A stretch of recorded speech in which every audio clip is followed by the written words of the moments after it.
604 Talk 107.3 FM at WBRP. Mornings with Brian Haldane off and running. Brian here with you. John LaBeouf producing. Man, oh man. I'm ready. I'm fired up for today's show. We are all I know we start off the show by saying it's busy every day. No. Next level busy today. I had a busy show slated when we left yesterday to pick up where we left off. It has ramped up from there. From the time we last spoke, I mean, things have happened, right? Got a lot of carbon sequestration talk going on at the Capitol. A barge ran aground on the levee. Oh, we got a lot. Before we get to the rundown, let's get you to top stories and trending.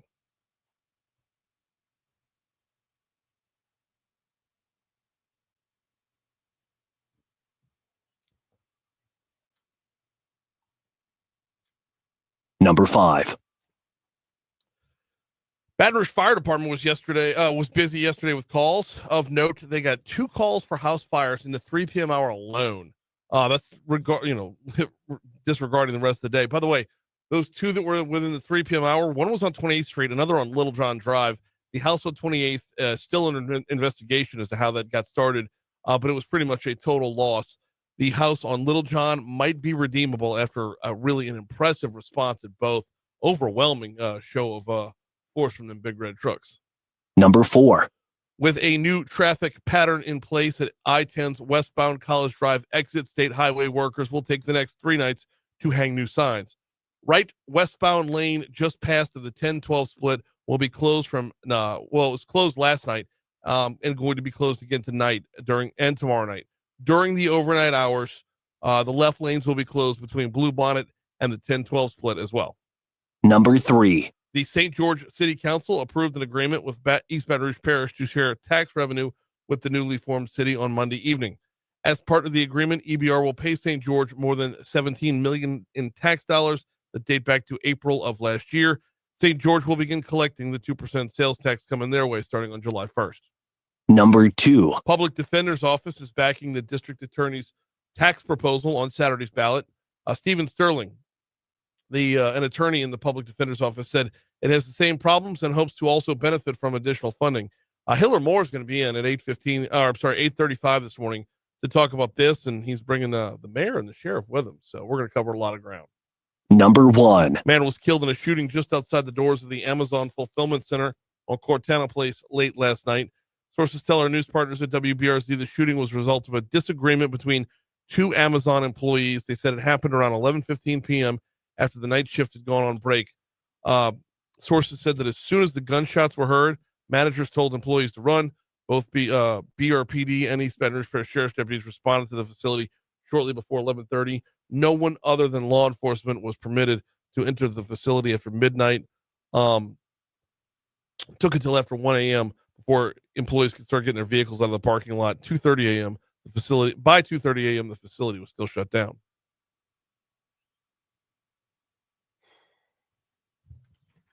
What's trending, John? Well, forget the 30-day ceasefire between Russia and Ukraine. Instead, Vladimir Putin is calling for a long weekend from May 7th through the 11th. Yeah.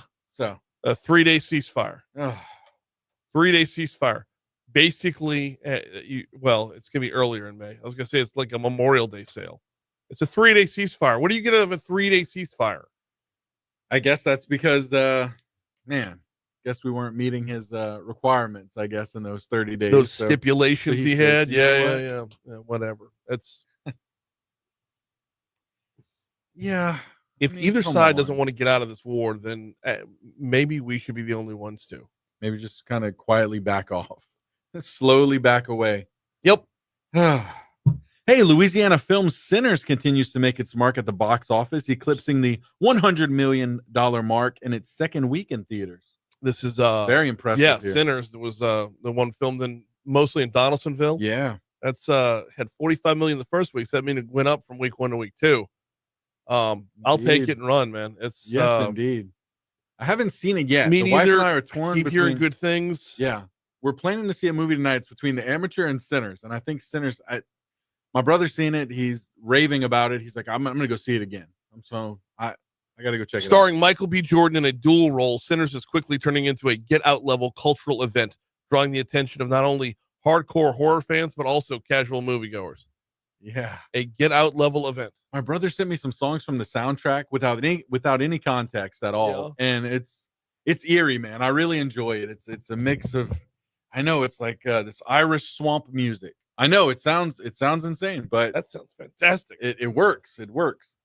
Hey, speaking of music, John Foster from Addis continues to move forward in American Idol. Last night, he moved into the top 10. So he went from the top 12 to the top 10. There we go. All right. I'll take it. Yeah. Keep it going, boss. Congrats, man. Keep it going. This is awesome. It's great news. We're at 610 at Talk 107.3 FM, WBRP. Said I'd give you the rundown after we did top stories and trending. That rundown is as follows, guest list wise. We got Jeff Crouere coming up at 6:35. Host of Ringside Politics, looking to get caught up with him on everything going on down in New Orleans. Actually, we got 2 New Orleans segments today. I'll tell you about the other one in a second. Tommy Faucheux from the Louisiana Mid-Continent Oil and Gas Association going to join us at 7:15. A lot of carbon sequestration talk going on at the Capitol today. We will launch that conversation off with Tommy. Also, they've got a new report out that we got to talk about. That's at 7:15. 7:35. Whitney Hoffman Sayal from the Downtown Development District going to join me. Let's talk about Plan Baton Rouge 3. First public meeting is coming up tomorrow night. We'll chat with Whitney about what we can see down there. 8:05. We've got WBRZ's chief meteorologist, Dr. Josh Eachus, going to join us on the hotline. Yesterday, you saw the video. It was posted on Talk's Facebook and Twitter.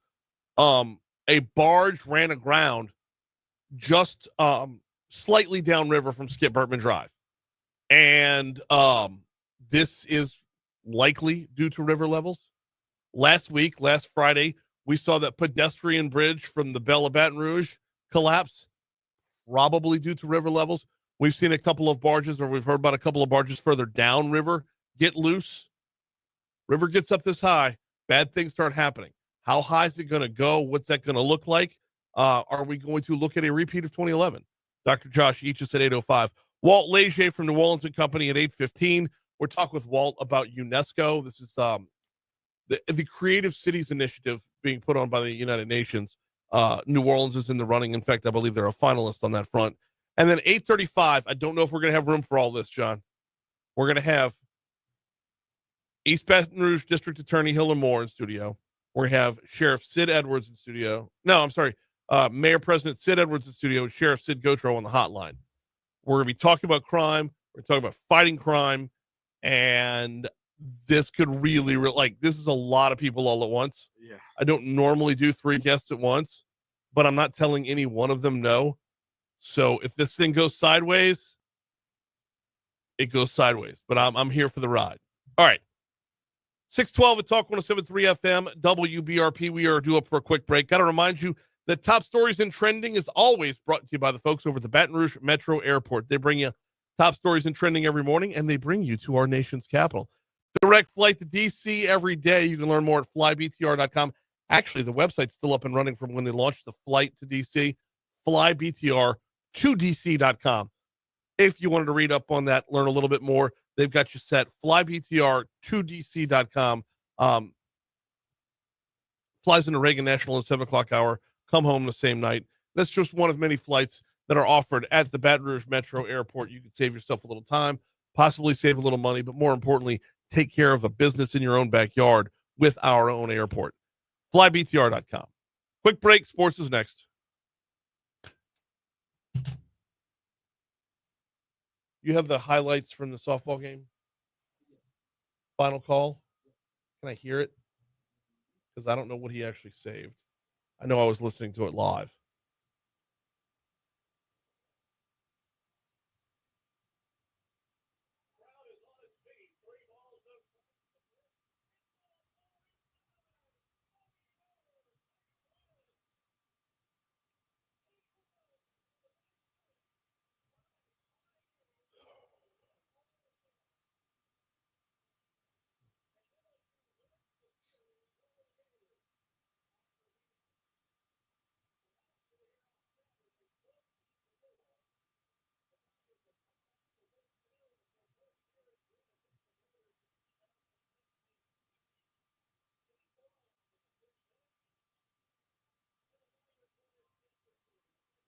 Okay.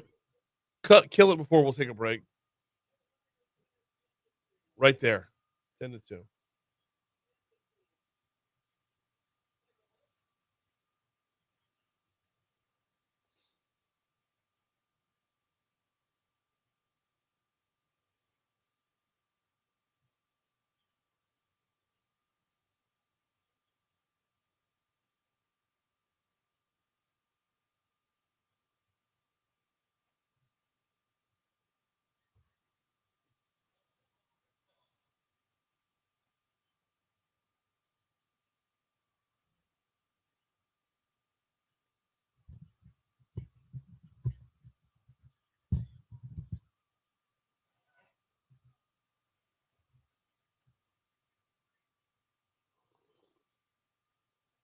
Oh.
Sorry, I'm looking for something specific right now.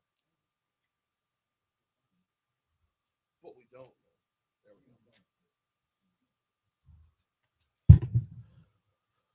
Talk 1073 and the Baton Rouge Clinic bring you the Dreams Come True Radiothon. Dreams Come True, of course, is an organization designed to help grant dreams for children battling life-threatening illnesses and their families as well. Louisiana children, that is.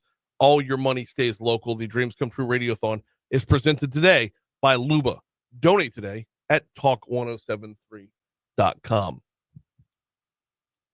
Yesterday was the rubber match between LSU and Florida in softball. You heard it right here on Talk 1073 FM. Patrick Wright was on the call for the LSU Sports Radio Network. And oh my goodness gracious. Before we get you to how yesterday ended, let's go back to Saturday. LSU got run ruled by Florida. Beth Torina and her Tigers got run ruled by Florida. 14-4, the final score in 6 innings. Outrageous. The bats just exploded for Florida. Come back on Sunday, 2-1, pitcher's duel. I mean, we're talking about the polar opposite of games. So following on that note, I guess it would only stand to reason that LSU should explode on Monday, right? Well, that's exactly what happened. I can tell you unequivocally that when we talk about playing back highlights on this show, I've never played back a highlight of a walk before. I mean, ball 4, take your base, right? Well, it's a little bit different when that walk ends the ball game due to a run rule. Crowd is on its feet. 3 balls, no strikes. The pitch. It's ball 4 inside. Ball game over. Tigers win. 8 runs in the 6th inning. Turn a tie game into a run rule win.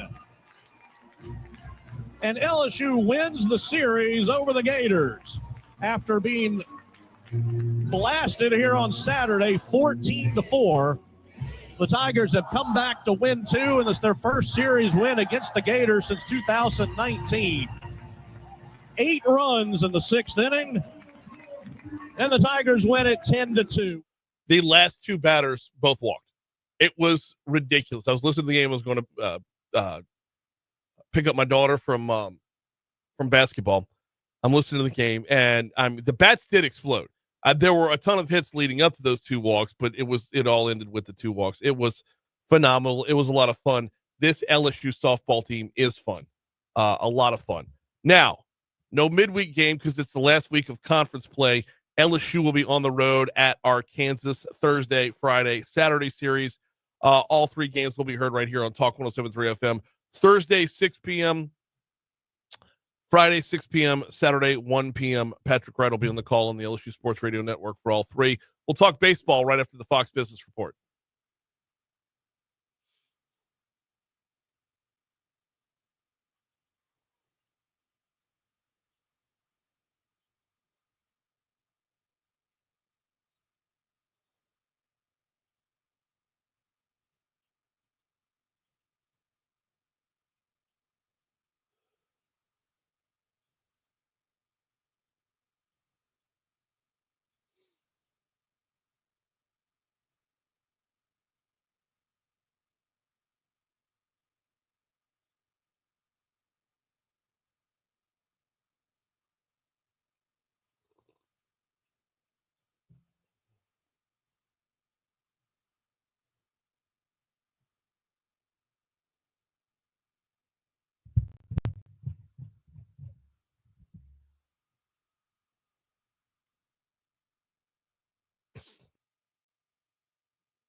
Damn it. I-12 westbound is your bad spots this morning. Let's go ahead and back things up into Denham Springs, where you're going to see your normal backups, normal delays, normal congestion around Range Avenue. Picks back up before you get to the Amite River Bridge, and then it should be smooth sailing for a little bit, but will slow back down again by Airline. From Airline all the way up until just before the 10-12 merge, it is a little bit slower going. Not enough to make you want to change your route, just enough that you want to be aware of it. That is the only thing happening on the interstates right now. I-10 westbound coming in from Ascension looks great. I-10 eastbound coming in from West Baton Rouge looks great. I-110 looks great as well. Now, let me tell you why we're talking about those delays. About 30 minutes ago, there was an accident on I-12 Um, ooh, there was an accident on I-12 eastbound in between Airline and Millerville. That's not causing us any delays, but it's still on the board. 12 westbound, there was an accident at 5:59 was when it was reported. I-12 westbound in between Airline and the split. So that is why you're seeing the backups you're seeing on I-12 westbound to start off your morning. Surface streets, there's an accident S and at Suma that's been pushed off the roadway. There's an accident Airline at Cedar Crest as well that is still in the roadway. That's your look at traffic from the Shawbills Tire Traffic Center.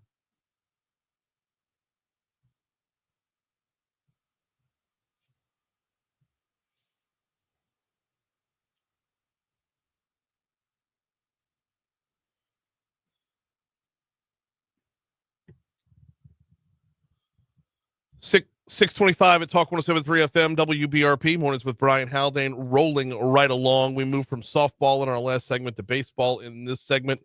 LSU baseball does have a midweek game, unlike softball. Softball's wrapping up their regular season. After this weekend, it's off to the SEC tournament next week, which is going to be a lot of fun. Anyway, LSU baseball hosting Southeastern tonight. Southeastern is on top of the Southland Conference. Oh, by the way, they're 33-11 overall, 18-6 in conference play. Coach Bobby Barbier's team coming off a series victory over Houston Christian. It's a good weekend. Season's been good, man. We've got a bunch of good guys that compete really hard, and man, they showing up every day, and just proud of the way they prepared and competed all season long. Now, Southeastern's pitching staff ranks fourth in the conference with a team ERA of 3.28. Brendan Stuppridge is their Friday night ace. He's got an ERA of 2.06, but Barbier says several guys on their staff are pitching well. You know, we've had some guys have good years that have gotten better. I mean, I think of Caleb Howell, who's kind of an unsung guy, a walk-on from right there near Baton Rouge that has just been solid in the bullpen. You know, Lakin Polk was hurt for us, but he was a pretty dominant Saturday starter. He's making his way back. And Luke Lorette, Blake Lobel, two new guys, junior college players that kind of stepped in the starting roles. See, and this is the thing you got to look out for in the midweek games is that how dialed in are you? Last week we got LSU got run ruled by Northwestern State after a ridiculous lightning delay. But then it comes around to where if you grow up playing baseball in Louisiana, you want to play at LSU. And if you're playing at LSU, you're already on top of the world. But if you're playing at one of the other schools that plays LSU, man, you're one shot in the box. That is your time to shine. Barbier says they're looking forward to taking on the Tigers. It'll be a tough matchup. It'll be one that I know our guys will embrace. I'm sure they're excited. I mean, I think you got a bunch of guys from Louisiana. They're always excited about going to Baton Rouge and play. And I've done it quite a few times over my career. And so hopefully we'll go in there and play well like we have most of the year. I mean, there's no shortage of Louisiana guys on this roster. They've actually got a lot of like junior college transfers on the roster. A couple of Delgados, LSU Eunice type. A bunch from LSU-E. I mean, a whole bunch from LSU-E. But scrolling through the roster, pitcher Jimmy Johnson played at Central. This from Zachary. Scrolling through the roster, finding folks who played in the Baton Rouge area, which you're always going to have a few of. I had another one here, and now I'm Michael Curry, catcher, Bruley High School, Larson Fabry, Denham Springs High School. I mean, you got, at least a handful of them. Caleb Howell, who he mentioned, also from Denham, Brent Melanson, Parkview Baptist. I mean, these are guys that want their shot. And Harris, I don't know how to pronounce that last name. Waghalter played at Catholic High right here in Baton Rouge. I mean, these are guys that are going to want their shot. They want to go in Alec Box Stadium. So that'll be tonight over on our sister station, Eagle 98.1. 6:30 start time. Pregame will begin at 6. Chris Blair will be on the call for the LSU Sports Radio Network. Now, if you're LSU, the flip side is how dialed in can you stay? Because you've got to take on Texas A&M this weekend. Texas A&M has been a roller coaster because they started off preseason number 1 in the country, and then just had an abysmal start to their season. And then they got their together, and they were on the rise for a little while. until they ran into Texas over the weekend, who swept them. So now, who are you getting with Texas A&M? Are you getting the team that was on the upswing, or did that buzzsaw in Texas create another downswing, and you don't have a whole lot of opportunities left for the regular season for LSU? After Texas A&M, they'll come home and play Grambling on next Tuesday. Then they've got Arkansas at home the following May 9th, 10th, and 11th. Then they'll go to South Carolina, take on Paul Maneri's Gamecocks to close out the regular season. Now, while the regular season is waning, the Tigers are in the driver's seat. 36-9 overall, 14-7 in conference play as of right now. Projected top 8 seed, which means they would host a regional and a super regional. So we'll continue to follow them as well, right down the hall on Eagle 98.1. Here's news.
I want 4, 5, 6, and 7 for the 650 segment.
Good morning, Christy. Welcome in, Boo.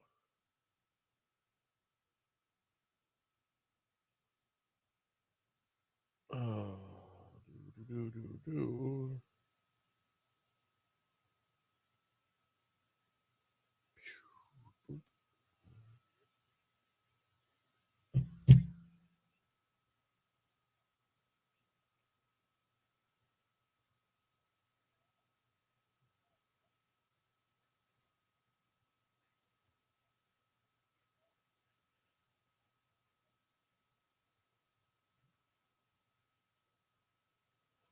Time to get a look at your forecast. Here is WBRZ meteorologist Emma Kate Cowan.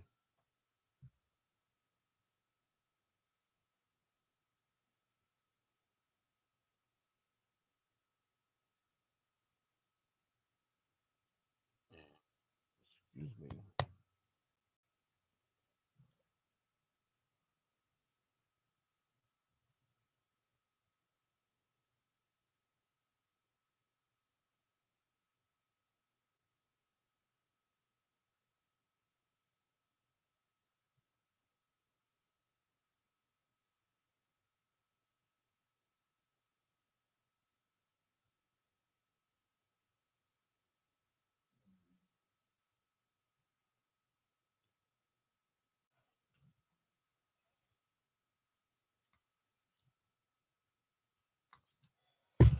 .637 Talk 107.3 FM WBRP Mornings with Brian Haldane, rolling right along.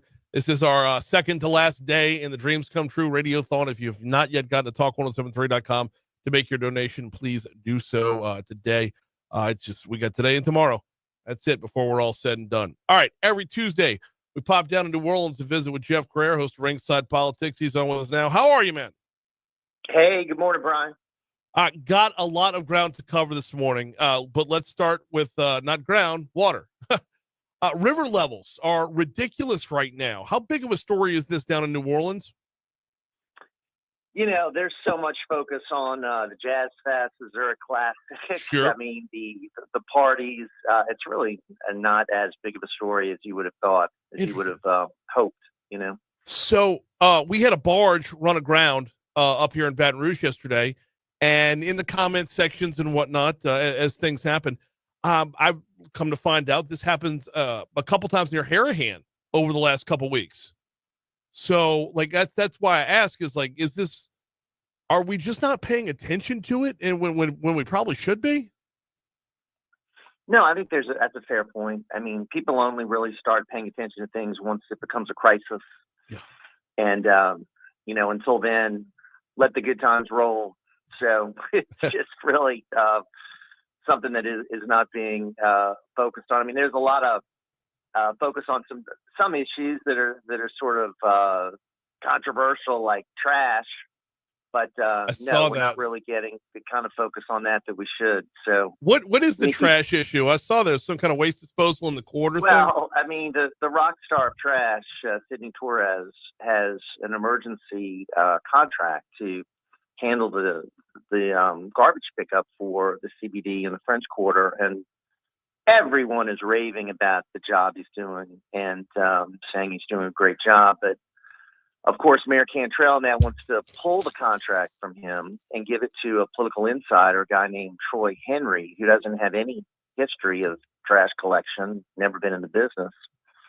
And it's a massive contract, $73 million deal.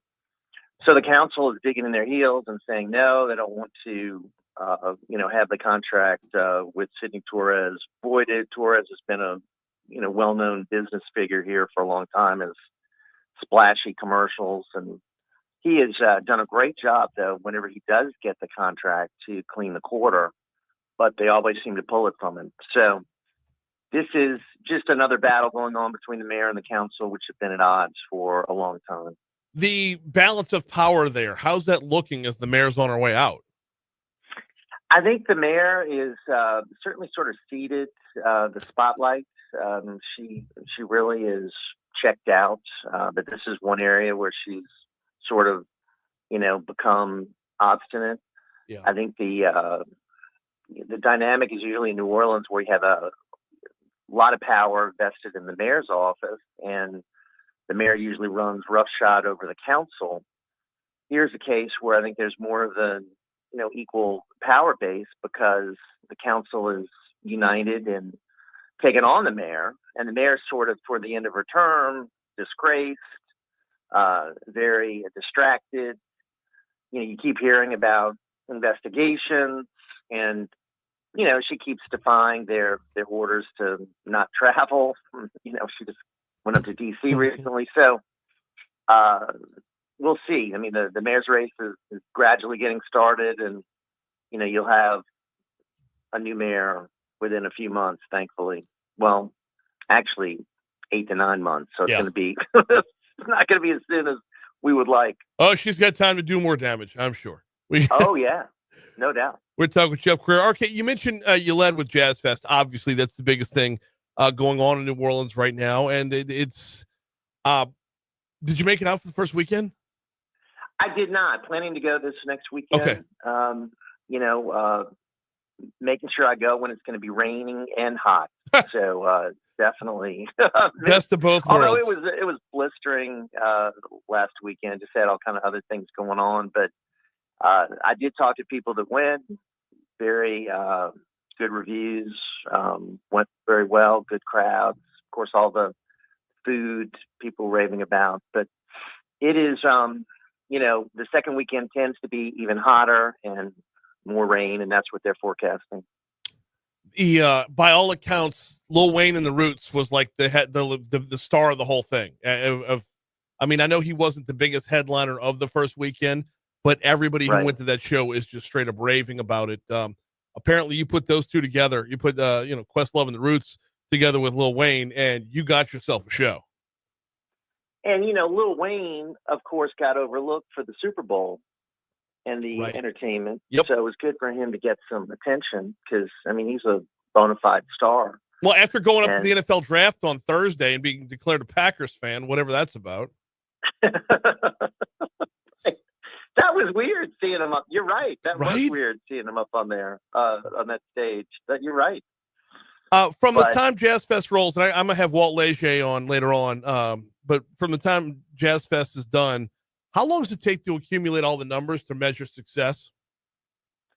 It takes a few days or a few weeks. I mean, it's within a few weeks that they give all the totals. I would say by the end of May, they should have everything finalized as far as the impact.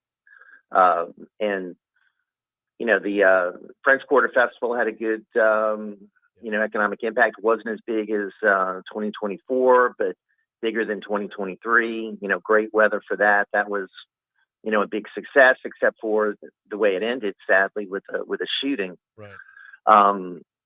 So I would assume the numbers are going to be big, but we'll see.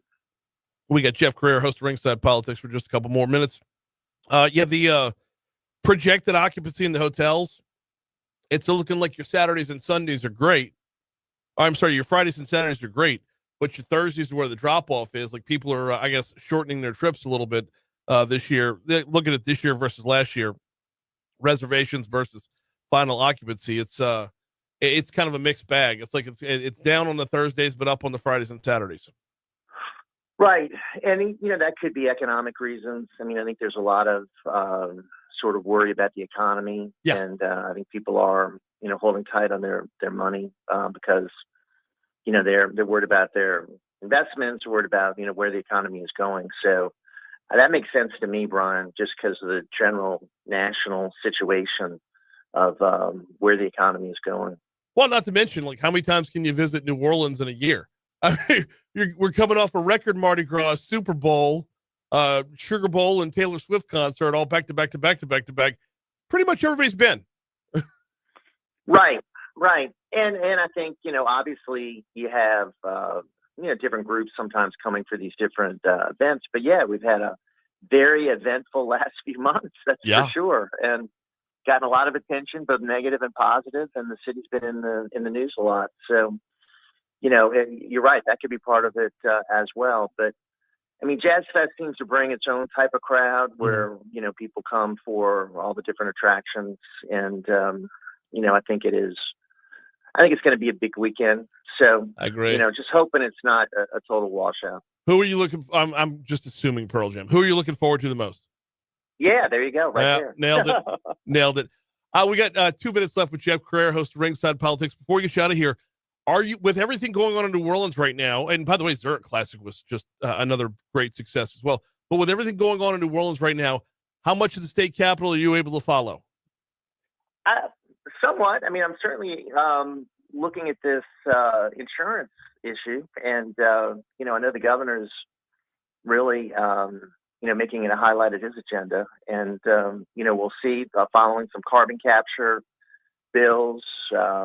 There's just so much going on. Obviously, it's getting into it now. We're a few weeks into it, and things are getting fast and furious. Yep, this is week 3. Carbon capture is going to be all the rage in today's conversation.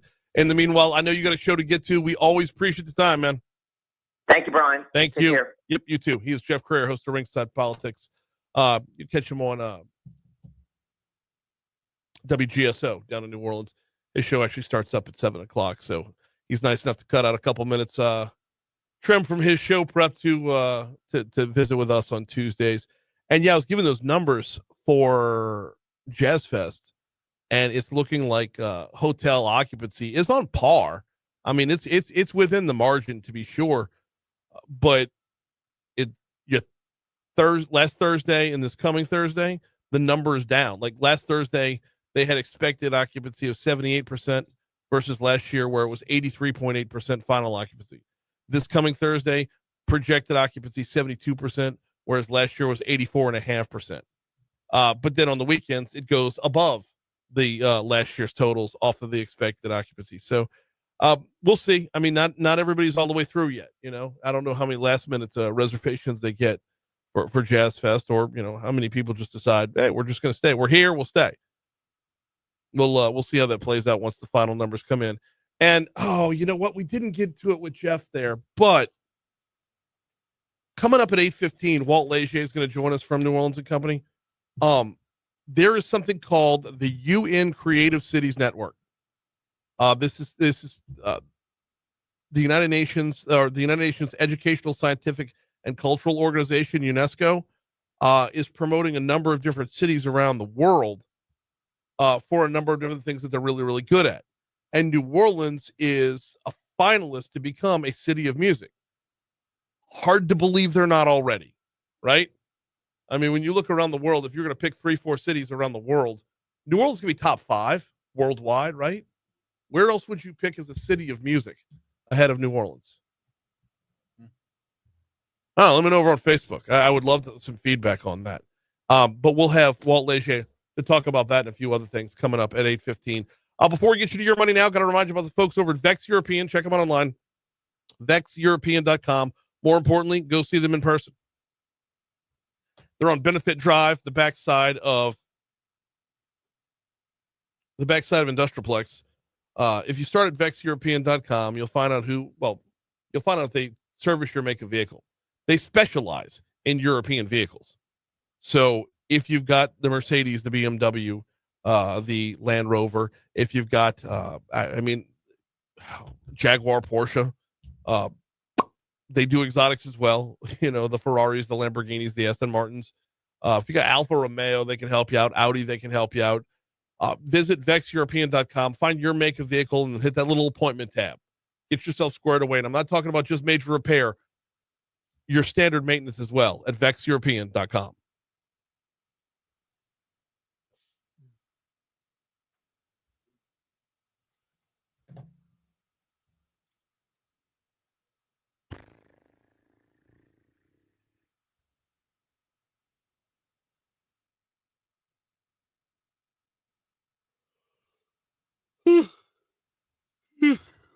Sorry, that's me. Shouldn't be yawning in your ear.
Bless you.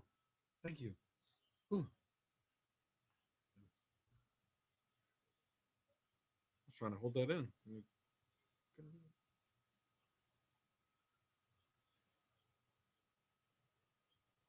On this day in 1928,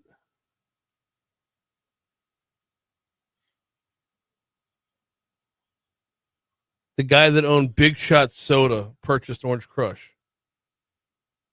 I didn't realize Orange Crush was New Orleans. Oh, it is. Yeah. Oh, that's awesome. I didn't realize it.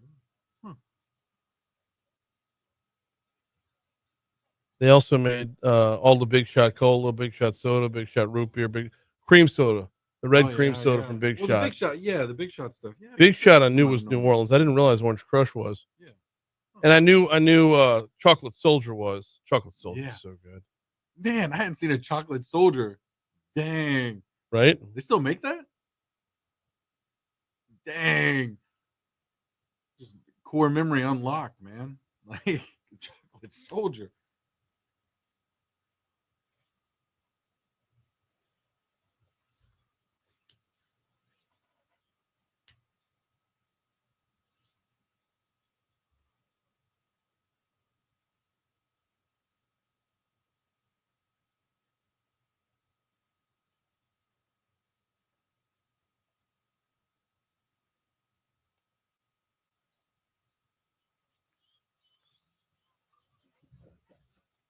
Bum, bum, bum, bum, bum.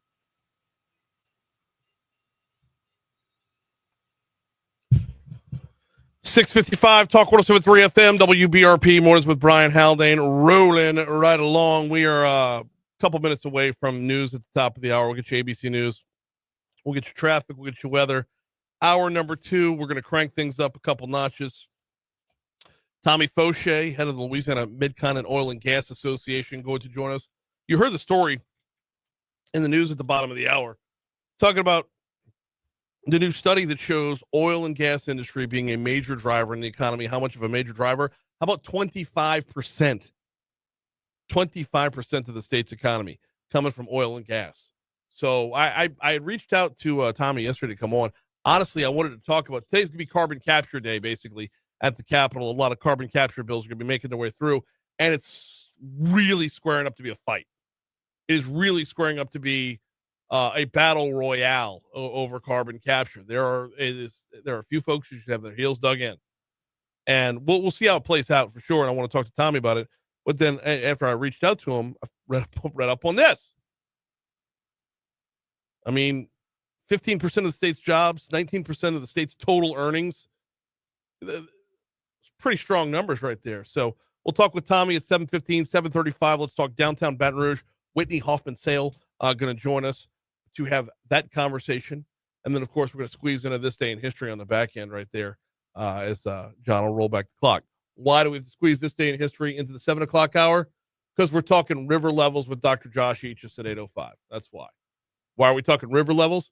Because a stinking barge ran aground over there just south of Skip Burtman Drive, just downriver of Skip Burtman Drive. Went out there to go get a look at the scene yesterday. And you know what? I'll cop to this. I was not dressed for the occasion. It was about 1 o'clock in the afternoon. I was all, still work clothes and work shoes. And like, dadgum, that's quite the walk for the work shoes. I'm going to go home now. I've seen plenty of video online. I'm going to go home now. Yeah, I got lazy. All right. Brake tags, a.k.a. inspection stickers, are not going away. The Transportation Committee yesterday voted 6-5 against a measure that sought to eliminate the inspection sticker program.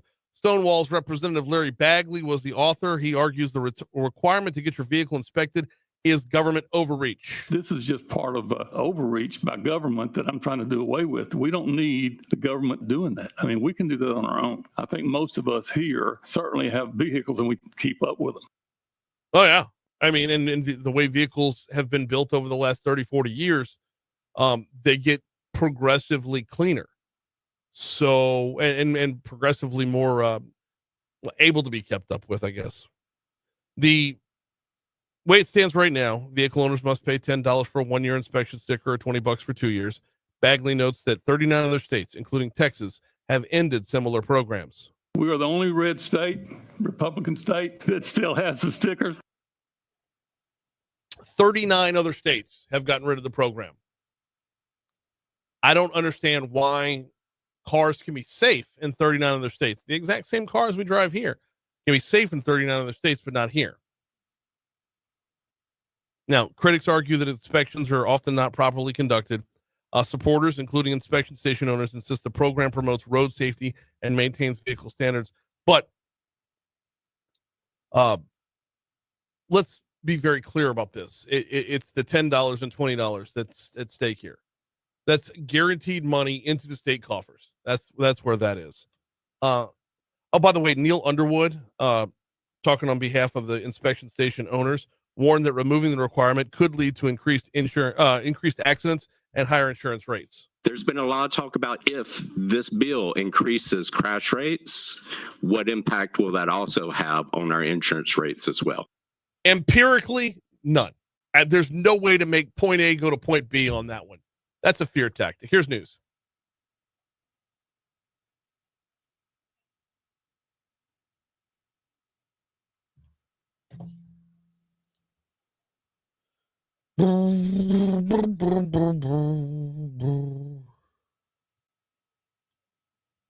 First thing I learned how to play on bass.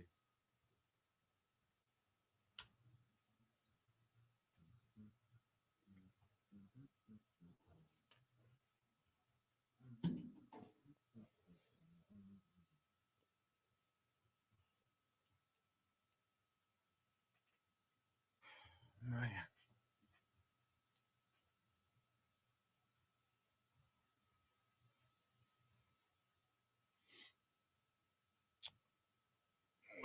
Oh, I'm on it for today, man.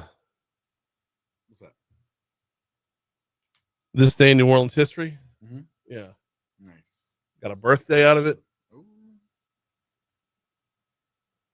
On this day in 1937, Franklin Delano Roosevelt ate at Antoine's. Ate at Antoine's. Okay. Yeah. I like that. Yeah. President came to New Orleans to dedicate the Roosevelt Mall in City Park. Yeah. Good stuff.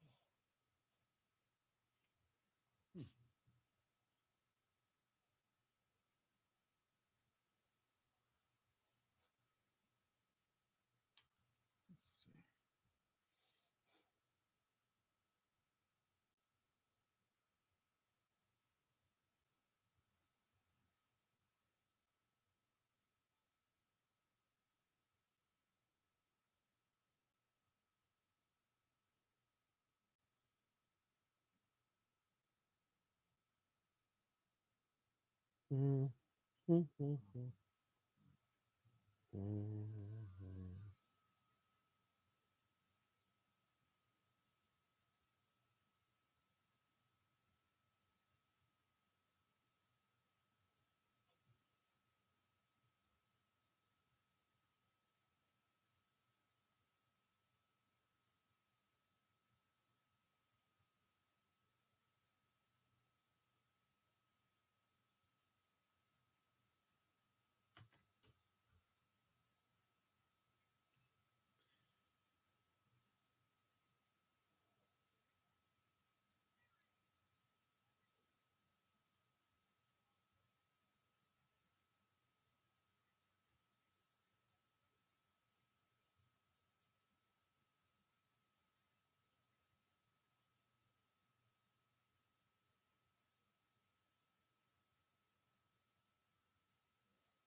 Oh man. Yeah. I was looking at some my reels on Instagram, as if I didn't like Luke Combs enough, right? His collaboration with Good Charlotte, which is a pop punk band from, my childhood. Holds a very special place in my little heart. Then he collaborates with the Backstreet Boys. And I'm like, dude, Really? I'm just from pop punk to just straight pop. Like, just incredible. It's good stuff.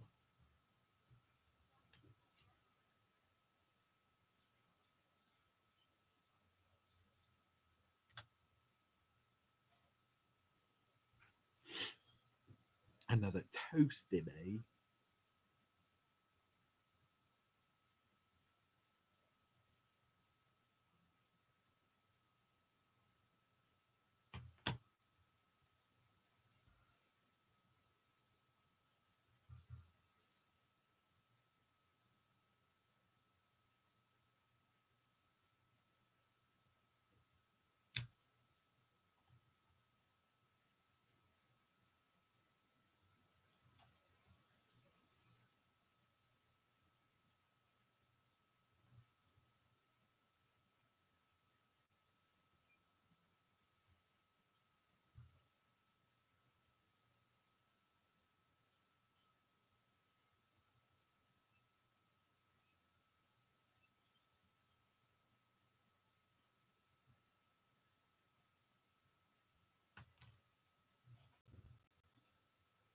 $7:05 Talk 107.3 FM WBRP mornings with Brian Haldane rolling right along. Hour 3 coming your way right now. Brian here with you, John LaBeouf producing.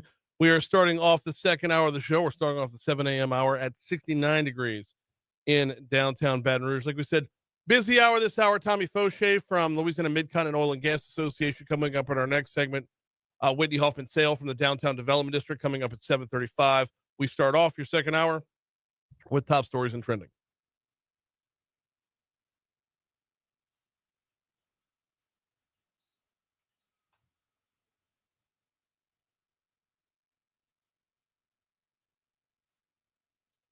Number 5. Followed up last night's school board meeting. 9 public schools in Baton Rouge are closing. 4 are relocating. 7 are getting new grade configurations. And 12 will have redrawn attendance zones after sweeping action taken yesterday by the school board. It's not really sweeping. This has been in the works for a little bit. Patrick Martin from the school board was our guest on this a little over a week ago to talk about what was to come. Last night, without opposition, the school board approved Superintendent Lamont Cole's realignment plan. The vote sets up, I'm reading this from the Advocate, by the way. The vote sets off a 3-month race to put the changes into effect for the start of the 25-26 school year in August. Like I said, it was 7-0. Darius Lannis and Patrick Martin were absent from the meeting last night. So, but 7-0 is a pretty strong show of support for the superintendent. Number 4. With a new traffic pattern in place on I-10 westbound College Drive exit, state highway workers are going to take the next 3 nights, well, starting last night, the next 3 nights, so 2 more to go, to hang new signs. The right westbound lane just past the 10-12 split was closed from 9 p.m. to 5 a.m. last night into this morning. Expect the same tonight and tomorrow night. And during those overnight hours, tonight and tomorrow night as well, the left lanes will be closed between Blue Bonnet and the 10-12 split as well. Number 3. St. George City Council approved an agreement with East Baton Rouge Parish to share tax revenue with the newly formed city on Monday evening. As part of this agreement, EBR is going to hand St. George a check for more than $17 million. That's the taxes, the 2% sales tax that was collected since last April. They're going to start on July 1st collecting their own 2% sales tax instead of, it's just going to move from Baton Rouge to St. George. Number 2. Public Defender's Office is backing District Attorney Hillar Moore's tax proposal on Saturday's ballot. Stephen Sterling, an attorney in the Public Defender's Office, said it's got the same problems in their office as Hillar does and hopes to also benefit from additional funding. Hillar Moore's going to be on air at 8:35. We'll ask him a little bit about this. Number 1. A man was killed last night in a shooting at the Cortana Amazon Fulfillment Center. Happened around 11:15. This was an argument between 2 workers. Employee Dylan Anthony was killed. Sources said as soon as the gunshots were heard, managers told employees to run. BRPD, Sheriff's Office deputies both responded to the facility shortly before 11:30 p.m. After that, no one other than law enforcement was allowed to enter the building. And this, it took a while to get things shut down and running again. It wasn't until after 1 a.m. then employees could get their vehicles out of the parking lot.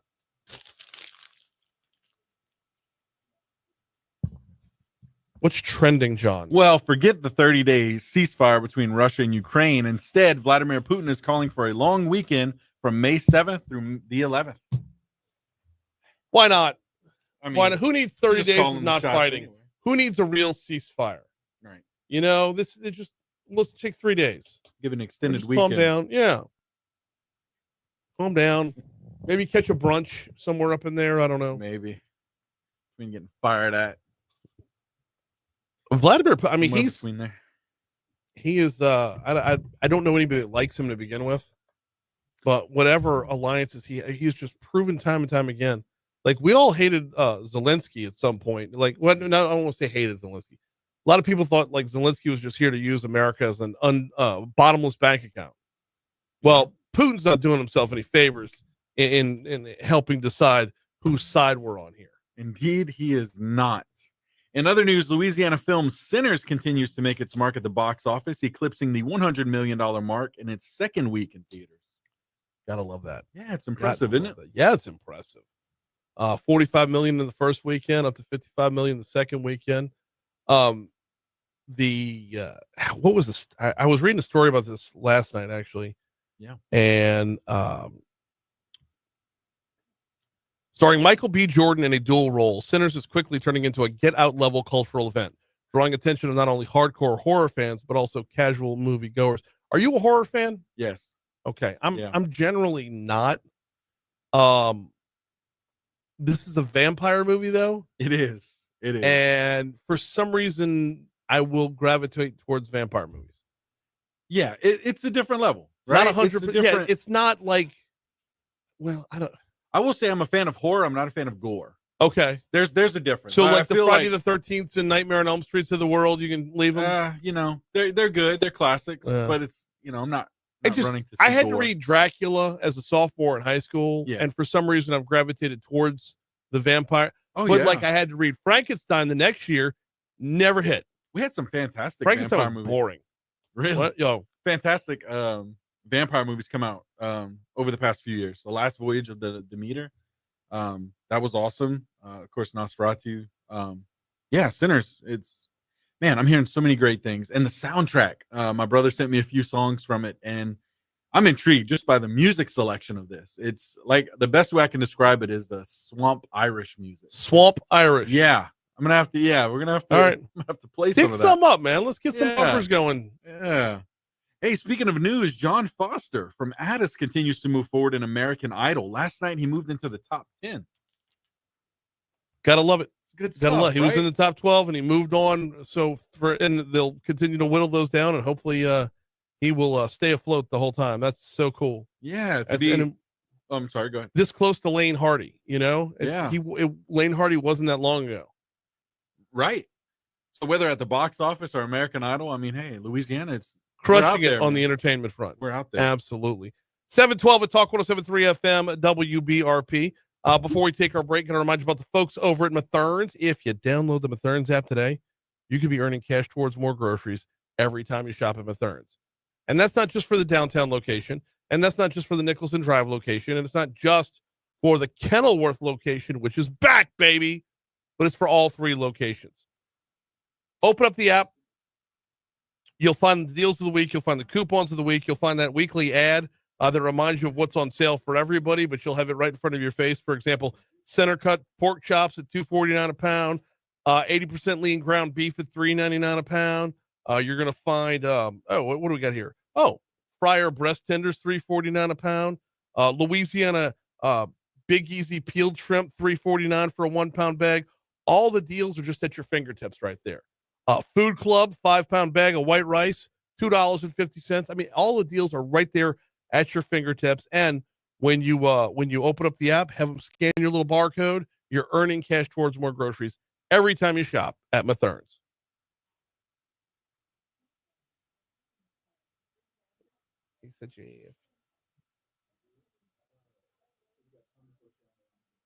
Cool.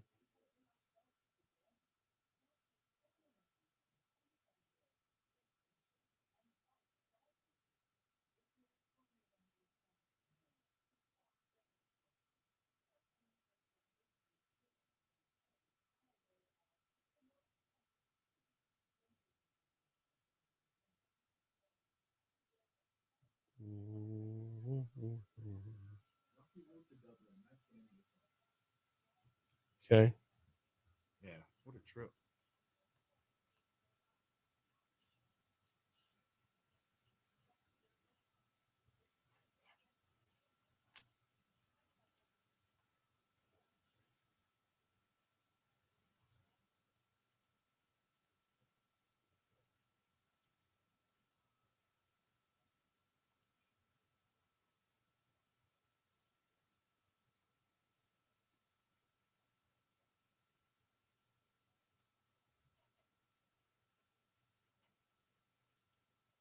Mm. Mm-hmm. I still can't. Y'all, Facebook's not opening for me at all on my phone. I apologize. Really? Yeah. I don't have an update to run or anything. I'm just gonna turn my phone off for a minute.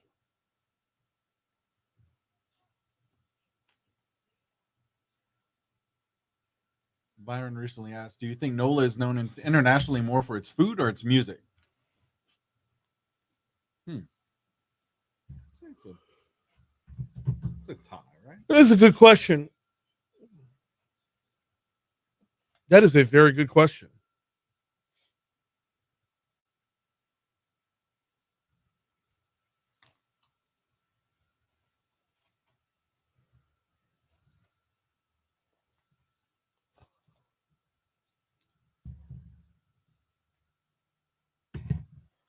$7:15 Talk 107.3 FM WBRP mornings with Brian Haldane rolling right along. Time to visit with him. We haven't checked in with him for a good minute. That would be Tommy Faucheux from the Louisiana Mid-Continent Oil and Gas Association. How are you, man? I am good, man. How are you? I am doing very well as well. So the plan was to get you on and talk about all the fights that are going to go down today over carbon sequestration or carbon CSUS, capture, usage, and sequestration. And then this report comes out. Let's talk about that first before we move over to the state capitol. 25% of the state's economy runs through oil and gas. How did we get to this number, and how does that break down? Look, it really is a strong number. 25% of the state economy is based on the energy industry, a foundational part of our state's economy. Mm-hmm. Look, that's $77.7 billion of added value. I mean, 25% is one thing. Understand that $77.7 billion in added value. That is continuing to invest in the refining sector, continuing to fight through, even as we've had some adverse policies at the federal level, fighting to continue to keep Gulf of America production strong. LNG investment has been strong.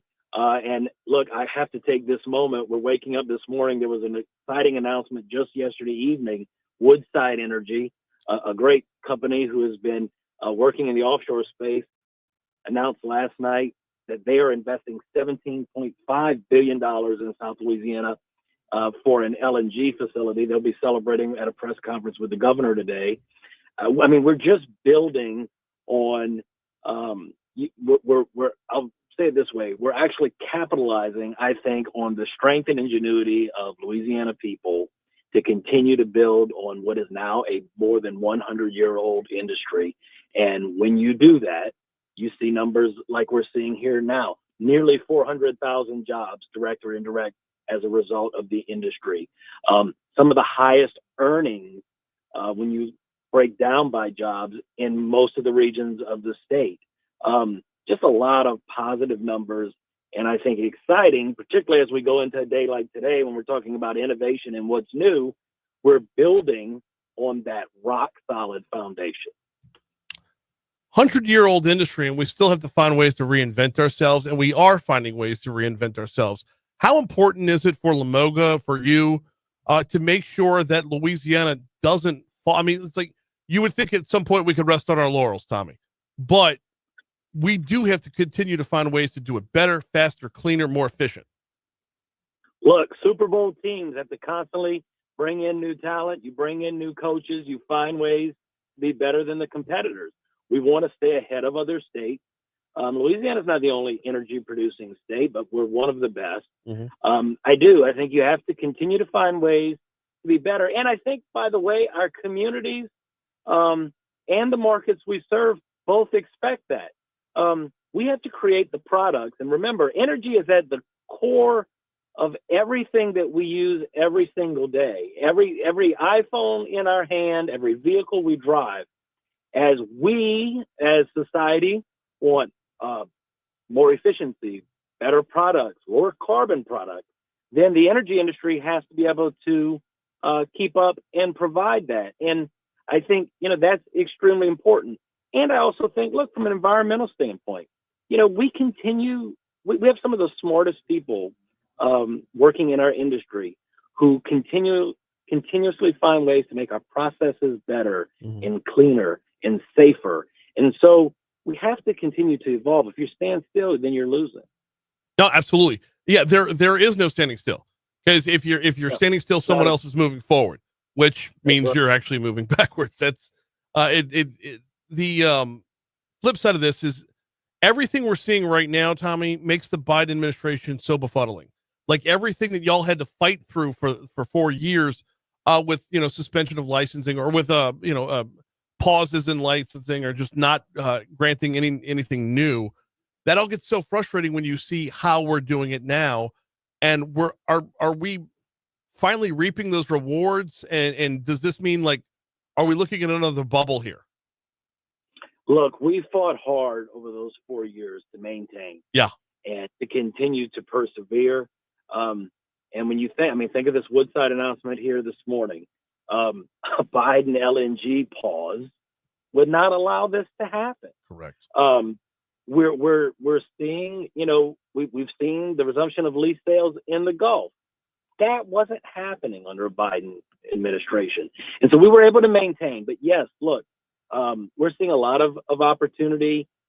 Clearly, the federal government is in a different position. We just have to be very smart at the Louisiana level to make sure we're putting in place the policies to receive, if you will, this positive momentum coming out of Washington in the energy space. I know the Woodside announcement's coming out later today. What do we know about it thus far? I mean, other than what Adam Knapp posted on LinkedIn? Well, look, if Adam posted it on LinkedIn, that must be all of it. Look, I think that's what we know. I think LNG continues to be just a great opportunity for Louisiana. We know that the need for natural gas around the world continues to grow.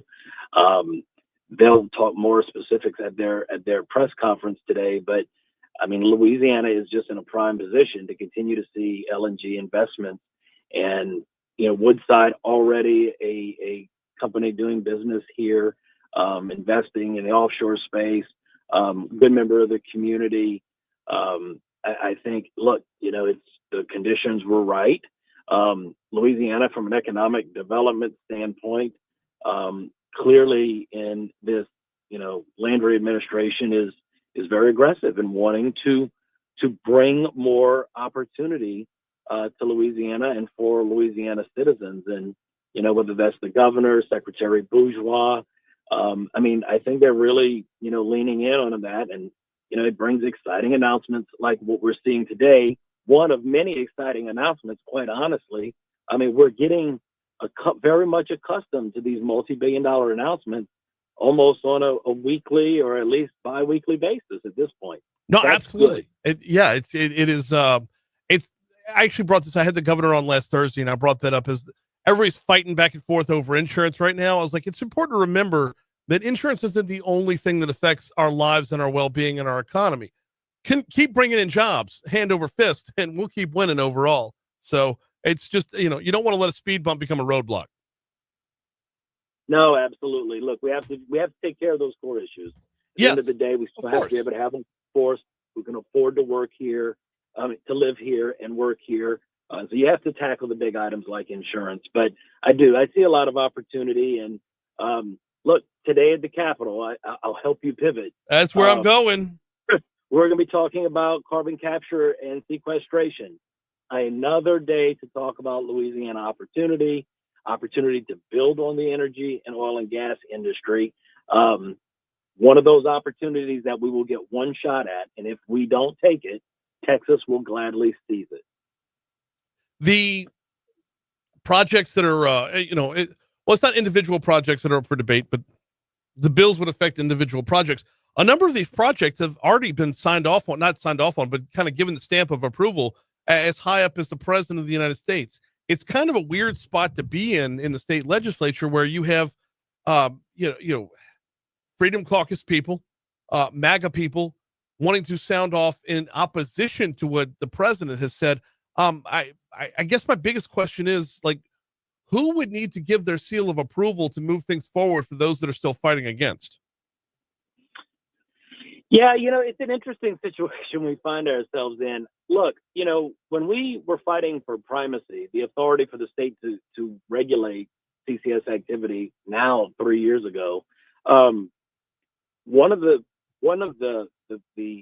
key points we continue to push forward, and by the way, had tremendous community support for, was Louisiana's ability to safely regulate CCS activity.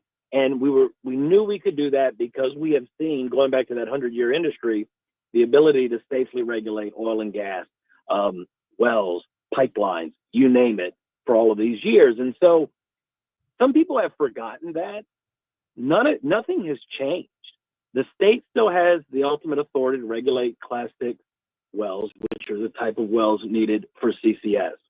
Those people who will permit that are the same people who have permitted the tens of thousands of miles of pipeline that crisscross our state, who have safely permitted, I think someone said yesterday, 4,400 wells in Louisiana. We have the expertise to do this and do this safely.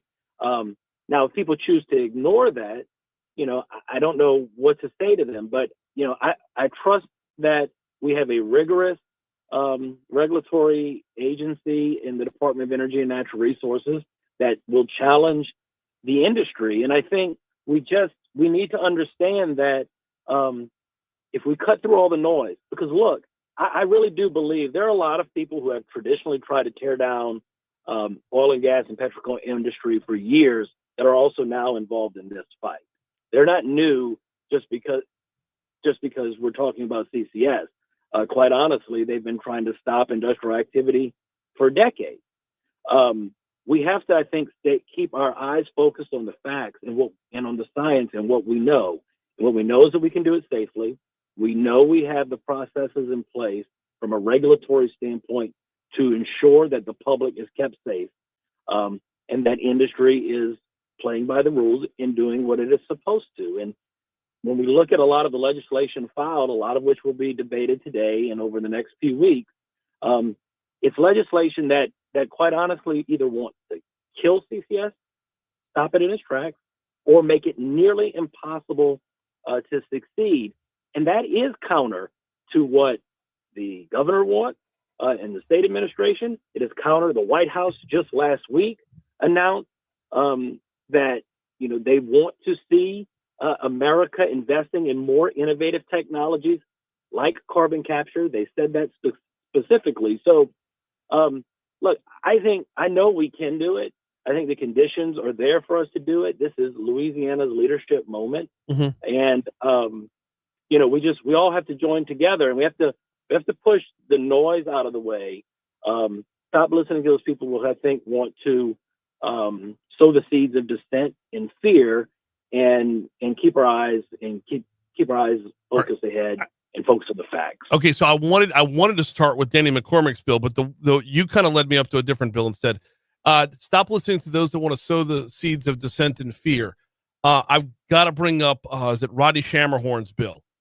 Talks about eminent domain, and Representative Shammerhorn talks about the amount of acreage that's been taken in Vernon Parish over eminent domain in the past. Does he have a legitimate gripe here when it comes to carbon sequestration? Do we have something to worry about when it comes to people's land being taken? Look, I understand what he's saying about activity that's taken place in the past. Obviously, we're not part of that.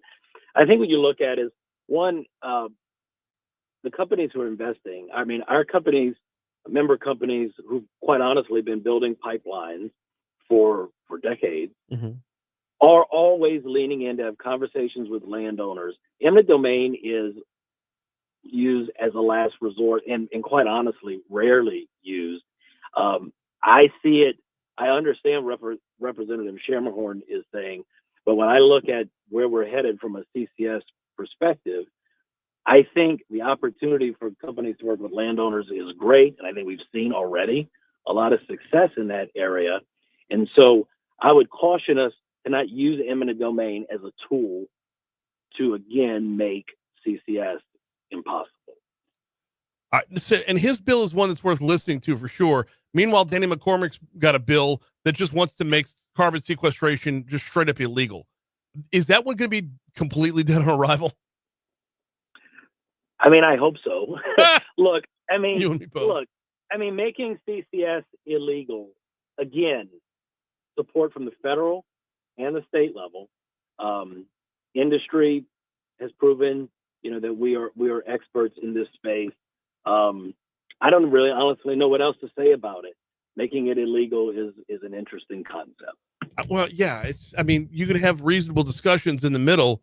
That's not a reasonable discussion. That's the nuclear option right there.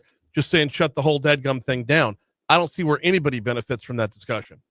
Well, and I think you make a great point. Look, we're in our third consecutive regular legislative session having serious discussions about CCS. Yep. We have, and in between those sessions, we've had committee hearings and study group meetings. I mean, we have debated these issues. We have studied these issues. We have legislated already on many of these issues. The industry is communicating with industry stakeholders, communities, policymakers at the parish, state, and federal level. All of that has been happening. I think some people are treating this as if this is the first public discussion on CCS in Louisiana as we go into the heart of this session. I mean, the truth is, we've been having these conversations. I mean, we have had countless meetings of great benefit, by the way, where I think industry has learned and communities have learned, and all sides have adjusted to make sure that we're doing this in the way that makes the most sense for the industry and for Louisiana communities, and that ultimately will benefit the state and local communities. And so, I think responsible dialogue is always welcome. We want that. 100%. We look forward to that engagement with communities, but it's responsible dialogue is what it needs to be. He is Tommy Faucheux with the Louisiana Mid-Continent Oil and Gas Association. We'll pick up this conversation very soon as those discussions continue in the Capitol. Tommy, we always appreciate the time, man. Always good to be with you, Brian. Likewise. We blew right past ABC News. Here's local news, traffic, weather. Whitney, Hoffman, Sayal next.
Chenevere, not Charbonnet. I think he said Charbonnet. Yeah, that's all good. Oh.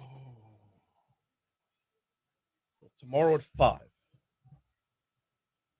think I've got it all mapped out. I have 3 different places to be. No, just with legislative stuff. So I'm gonna hit up y'all first, and then over to, I believe, the Hilton. Louisiana Chemical Association has their legislative reception. Nope, sorry. Is it the Hilton or the Marriott? I don't remember. It's at a hotel. I don't remember which hotel it is. So I've got to look that up. But yes, if it's the Hilton, that's way easier. Yes. And then I'm forgetting the third one, but I think it's back by the museum. Well, hopefully then it really is the Hilton. Yeah. Meanwhile, my daughter's playing volleyball in Point Capee tomorrow night. Oh. I want none of that. No?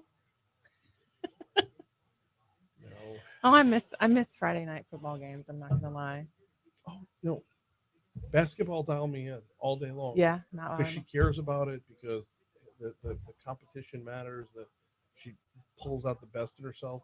She's on the JV volleyball team and does not give a shit. So she's out there to have fun. And I'm all for it. Yeah, yeah. But don't ask me to drop the ball. I hate to pawn that off on my wife, but no. This is like legitimately, I need to be there. Yes. It's funny. Volleyball in Nebraska is a much bigger deal. We always win. Like yes. Women's volleyball, we're always winning. Yeah. Y'all filled up the football stadium. Mm-hmm. That's right.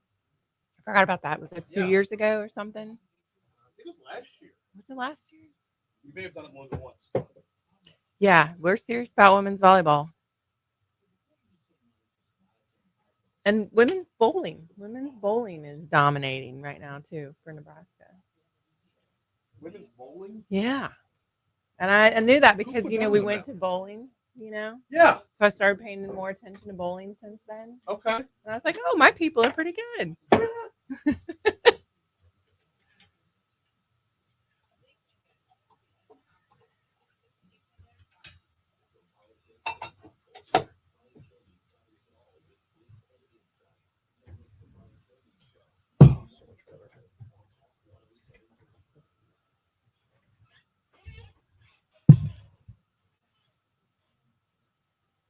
It's time to get a look at your forecast. Here's WBRZ meteorologist Emma Kate Cowan.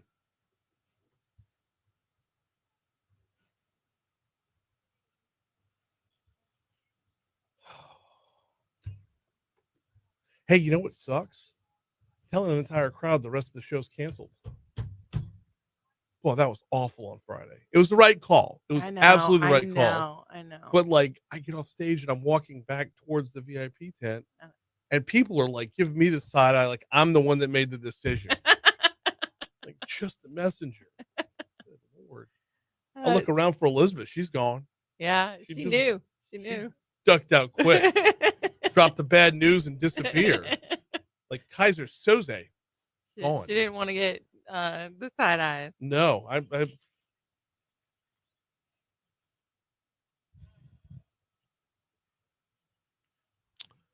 736 Talk 107.3 FM, WBRP, mornings with Brian Haldane, rolling right along. Tomorrow evening, 5 p.m., let the planning begin. Let the talking begin. Let the, dare I say, dreaming begin. Master plan for downtown Baton Rouge. Baton Rouge Plan Phase 3. Yes. Plan Baton Rouge 3. Coming your way, starting with public meetings tomorrow night. Whitney Hoffman Sayal from the Downtown Development District is with us. How are you? Doing wonderful. Let's talk about what is actually on the table with these public discussions. Everything is on the table. This is the public's opportunity to dream and dream big, to see, what they want to see in downtown, which is the heart of their city. The place you bring your visitors when they come into town, the place where the young people want to live when they graduate. So dream big. Residential, we're not doing too bad. I mean, we're definitely a light years away from where we were 20 years ago. Is there room for more residential? 150%. Yes. Okay.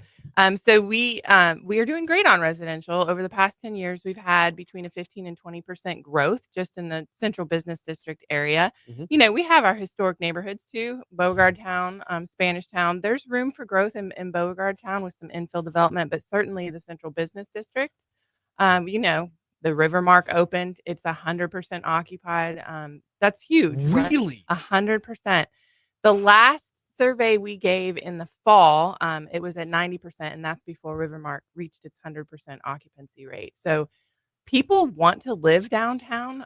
That's obviously clear, and we do need more residential to attract things like retail and other different things. Retail's where I want to go next, because I think retail's going to be one of the hardest ones to conquer. You got business, business offices and whatnot. Residential's doable. Matherns is kicking butt and always will be. Yep. Absolutely. The nightlife is in it's a good spot right now. But retail's one that in 2025, the game isn't the same as it was when downtowns were first created. This is one of the more challenging areas to have to go back in and reinvent yourself. Correct. And not just for our downtown, that's every downtown. Oh, absolutely. But like the old, the Bloomingdale storefront, like that is gone.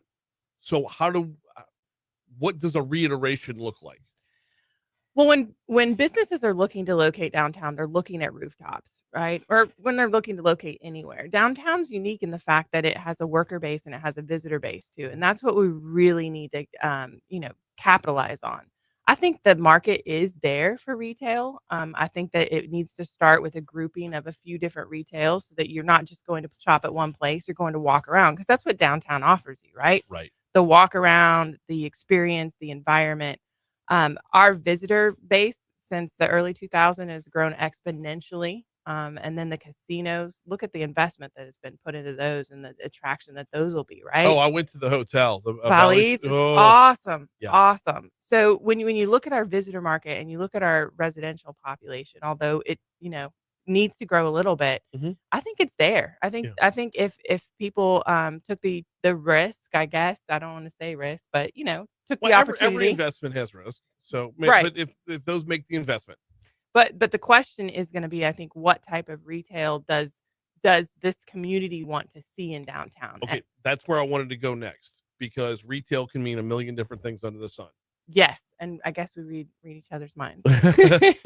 So what kind of retail will we be looking at here? Would it be like, I brought up like a Bloomingdale, like a department store. That's not really a thing anymore. Is there some variation of bringing together a number of different local I think that outlets? I think that it would be really great to have a destination type retail, right? A place where everybody wants to go, but it's not offered in anywhere else in Baton Rouge or maybe even the region, right? When I think about that, I think about a Lego store, an American Girl store, imagine spending the day with your kids downtown and then going to a destination type retail that they would enjoy, and then enjoying some coffee at the Vintage or any number of coffee shops that we already have downtown. But then I think it's also, it's like local entrepreneurship, because our visitors that are coming into town, they're looking for those unique visitor goods, right? Right. And then I also think, look at the opportunities we have, LSU, Southern, having a shop with game day apparel, because we have a lot of the people are staying in our hotels that are going to those games. Oh, no, 100%. And that downtown outlet for that is completely missing. Yes. Look, LSU apparel, Southern apparel, Baton Rouge gear too. Exactly. We don't have a Baton Rouge. Do we have like a storefront gift shop? We have gift shops in like the LSU Museum, Modern Art, LASM. Right. The Origin has a little Sweet Baton Rouge sort of kiosk area where you can get T-shirts and things. Okay. But there's obviously opportunity for way more and bigger. Now, buy-in on that level might have to be at different levels. So would we be looking at like 3-4 different businesses looking to get on the same block to make sure that there's strength in numbers? Yeah, I think the obvious answer is 3rd Street, right, and the surrounding area. 3rd Street and Main Street were our traditional retail locations, right? And I think that, especially if we're looking at redoing the River Center and we have the restaurants on 3rd Street and all of that, it just makes a natural flow to go from like the riverfront to the River Center down 3rd Street to do some shopping. But I do think they need to be relatively in close proximity so that they can sort of feed off of each other. One idea that I heard, I don't know if there's any demand on this end, but we have that Main Street Farmers Market, growing that into more of a French market type setting. What would that look like? Yeah, I agree. I think you're gonna see some new things happen when the Main Street Market does open. But I think that Bretta does a great job managing that with the farmers market, and I think there's opportunity for that. Absolutely. We got Whitney Hoffman sailing with us from the Downtown Development District, talking about Plan Baton Rouge, the master plan for Downtown Baton Rouge, Plan Baton Rouge 3, public meeting tomorrow night. We'll get to the details in the meeting in just a minute. Retail is definitely going to be a priority. Residential is going to be a priority. What about infrastructure to make sure as residential grows and retail grows, everyone's in and out in a timely manner? Yeah, I think that we need to look at how downtown has changed over the past few decades and what that means for infrastructure growth, right? We've started in some regard the downtown greenway, the central green. Those are recommendations from Plan Baton Rouge too. And those recommendations were specific to attracting residential, which it did, right? Yeah. We've seen that growth because people want to live in places with access to quality of life amenities like the levee, like the downtown greenway, like the central green. But yes, infrastructure is obviously going to have to change to adjust to the changing dynamic. Major attractions would be on the list as well. Absolutely. All right. What are some of the worst ideas you've been given so far? I don't want to call anyone out. I think everybody should have the opportunity to dream, right? And no idea is a bad idea. And I Not think true. Get me and Patrick Mulhern together. We get some bad ideas. Boo Thomas said that, she was involved in the previous planning initiative. She said, Andres Duwani said, there's no bad idea until there's a better one, right? So bring us all your ideas. It may not be the one that filters to the top, but it's going to help get us there, right? Right.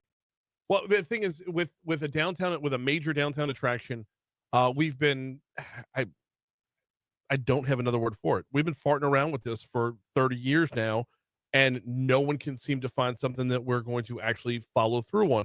There was the Audubon Alive idea, which had the inklings of some good things, but some were like, really? But we never found the better idea on top of that. We never used that as a launching pad to say, okay, let's take this, but add to it with this and this and this. Like, it was thrown out there and then just fizzled. It wasn't capitalized upon to make it better, make it more viable. Well, I do want to note that, that was at least 15 years ago it went to a vote, right? Or somewhere around there. And it didn't lose by much. So I think people do see the value in having a good riverfront attraction, but that is why this planning activity is so important.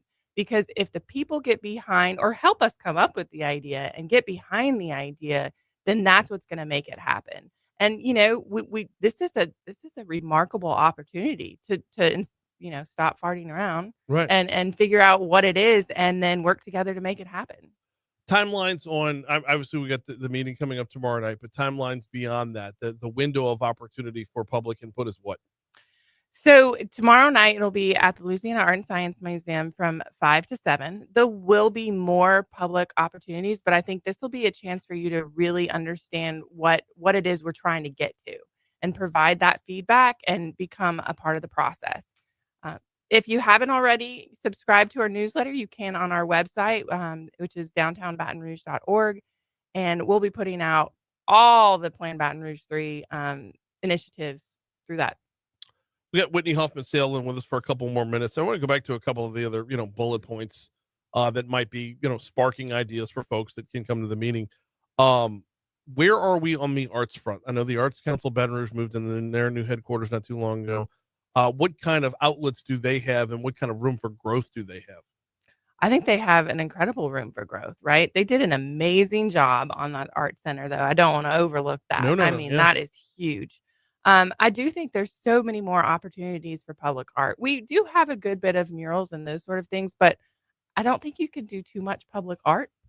And I think that it's an opportunity for the community to say, what kind of art do we want to see? And what is that art going to represent? Mm-hmm. Right. And because there's other cities that have very unique, specific things to their cities. And I think that's something we can look at as well. We'd be remiss if we didn't at least talk a little business as well. I mean, attracting businesses to downtown still has to be at the core. That at the same time is a battle. I mean, downtowns do have to put their best foot forward in every way. Where are we at on that with like office space occupancy and the room that we have to grow there? Certainly. So our office occupancy is one that other downtowns, are jealous of. Honestly, we are in the 85 to 90% rate. A lot of that has to do with the fact that we are converting those previous office towers to residential, like the River Mark, right? So that helps buffer your occupancy. We're also really fortunate in the fact that, the capital's not going anywhere, right?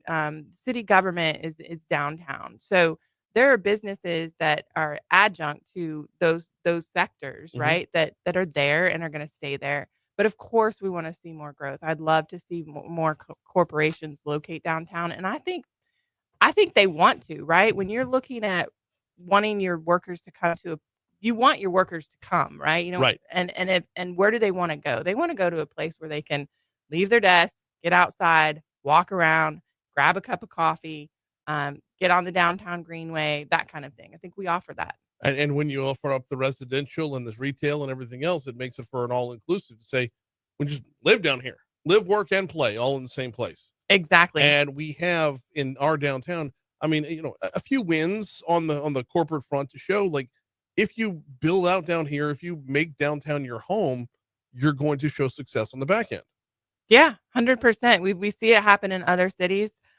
People want that, right? Who's not tired of driving on the interstate? I'm fortunate I don't have to, but I know many people do. I come to work at 4:30 in the morning. I have no problem with traffic. Okay. So she is Whitney Hoffman Sayal from the Downtown Development District. Tomorrow, 5 p.m., Louisiana Arts and Science Museum. That's where the first of the meetings takes place. Thank you so much. Thank you. Here's your money now.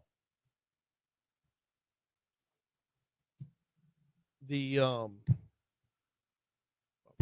when you mentioned the Lego store the other day, that's just been in my head this whole time. Like, that's, but couple that with something fun to do as well. Like, not just because Lego store's awesome, but eventually you gotta buy shit. Like, Yeah. So, like, what would be the pairing with the Lego store?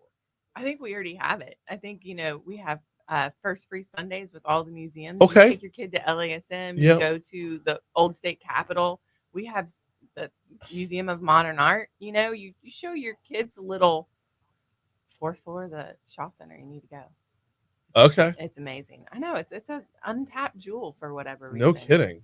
But it is there. It's awesome. They have great exhibits. But I think it's there. And then that's been the question. Okay, you take your kids to these museums, then what? Right? Well, then you go to the Lego store and then you go have lunch or a coffee somewhere. Hey, kill the mics real quick.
It's going to happen. What do you mean, you booze? What do you mean? My booze cruise, what we just talked about with Whitney. Oh, yeah. You leave from the, where are we? You leave from the little dock. Yeah. The paperclip looking dock. Yeah. Haul up to Southern University for football. Load them all back in after the game. Come right back down to the downtown hotels.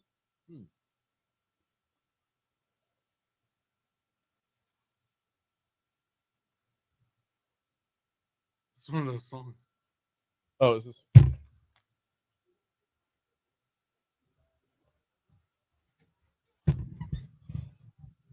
$7:55 Talk 107.3 FM WBRP mornings with Brian Haldane rolling right along. John, was this from the Sinner soundtrack? Yes. All right. So we were talking about Sinners as one of our trending stories. Is that Louisiana made film and it has eclipsed $100 million at the box office already. Yeah, you're right. That's more Irish than Swamp, though, for sure. Yeah, that's a lot more Irish than Swamp. It gets a little okay. All right, I'm digging like it for sure. Rocky Road to Dublin. Rocky Road to Dublin, because Rocky Road to Donaldsonville just didn't really sell. Yeah. No, Rocky Road to Bugaloosa. No, all right. Two of the places where Sinners was filmed, though. By the way. All right, we've got a busy hour. Next hour, going to be starting off with Dr. Josh Eachus talking about the Mississippi River levels where we're at right now, which means thanks to the folks over at 5 Star Printing and Signs, you've got this day in history right now.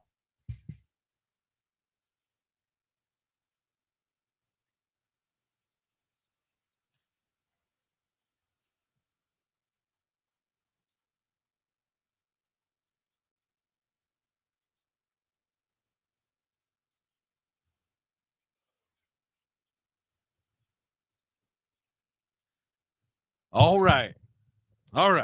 What do we Brian, got? Yours might precede what I have. I'm starting off in 1945. Didn't you have one before that? I did. Yeah, I did. Let's start there. That'd be a good On place. this day in 1937.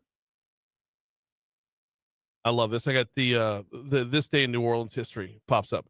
On this day in 1937, Franklin Delano Roosevelt, President Roosevelt, was in the city of New Orleans for the dedication of the Roosevelt Mall in City Park. And after that dedication, he went over to Antoine's and had oysters. So that's awesome. If you've ever been to Antoine's and seen the picture of President Roosevelt smoking the cigar, that happened today in 1937. Oh, I know. So good. So trivial, but at the same time, so uniquely New Orleans. By the way, it was also a couple years before that. This day in 1928, Big Shot Cola or Big Shot Soda bought Orange Crush. Okay. Huh? That's good stuff. Right? Good stuff. I like seeing a little Louisiana in our this day in history. Damn right. Man. 1945, Desmond Doss saved 75 wounded soldiers in the Battle of Okinawa at Hacksaw Ridge, later depicted in the film Hacksaw Ridge. So that happened today. I believe he rescued all of them without a weapon or just a knife. I think it was. That's the way the story goes, for sure. That's the way I would tell it. Yep. 1945, that same year, U.S. Army liberates 31,601 people from the Nazi concentration camp in Germany. Mm-hmm. Dachau. Dachau. Hey, music news here. 1967, Aretha Franklin releases her single "Respect," written by Otis Redding. What I was gonna say. Yep. Song of the year. Her single, but that was Otis's. Yep. Indeed, it was. 1975, U.S. begins to evacuate its citizens from Saigon, and Operation Frequent Wind, in response to advocating North Vietnamese forces bringing an end to the U.S. involvement. All right. Let's see. 2004, Dick Cheney and George W. Bush testified before the 9/11 Commission in a closed, unrecorded hearing in the Oval Office. Okay. So on this day in 2006, you ready for this? Yep. With the first pick in the 2006 NFL Draft, the Houston Texans select Mario Williams from North Carolina State. You know why that's a big deal? Why? Because it meant with the second pick in the 2006 NFL Draft, the New Orleans Saints select Reggie Bush, running back, Southern California. There you go. Drum roll. Got Reggie Bush on this day. How about it? Birthdays, what we got? I got Jerry Seinfeld. Ooh. And Michelle Pfeiffer and Uma Thurman today. All right. Want to add a couple more to that list. Scroll down too far. How about adding Andre Agassi, Jay Cutler, and Master P. National Day. It is, Day of Trees. What? Sure, Day of Trees. National Supply Chain. We're Day. done. We've got Josh Eachus next.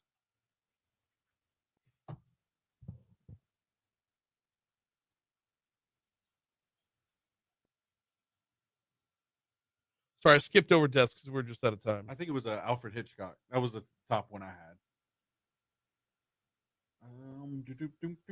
And we blew past all kinds of birthdays, and we're probably going to have to hear about it too. Mostly because Willie Nelson's on the list. Oh, okay. Yeah. Yeah, no one's going to call up and say, you guys didn't mention that it's Hirohito's birthday.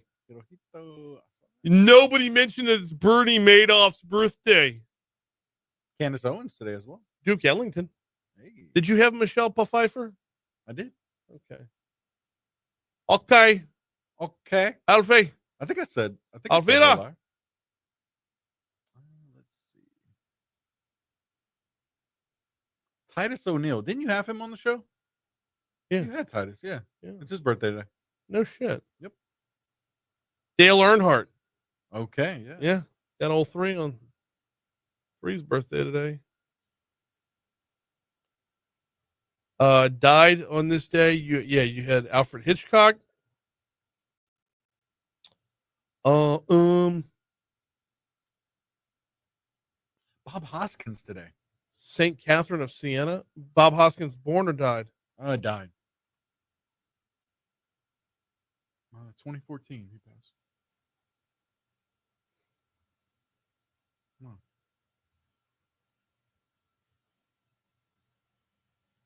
You had a saint, and I'm like, Bob Hoskins. Why not?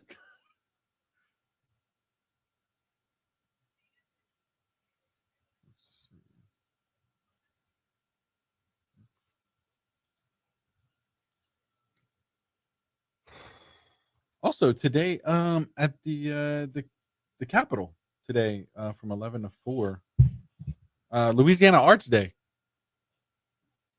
Advocating for the arts in Louisiana. It's also Bossier Parish Day.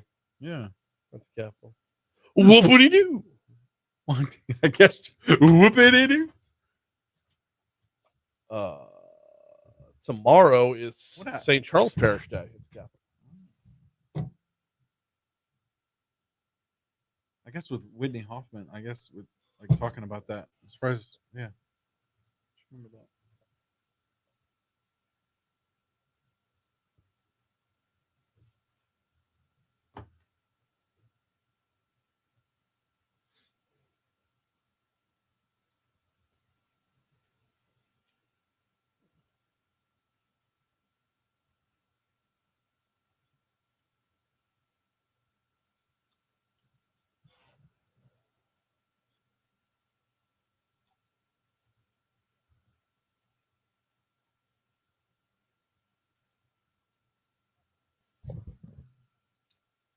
All right, phone's open again. Can Facebook open this time?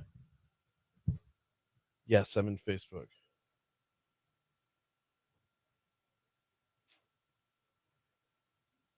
Yeah.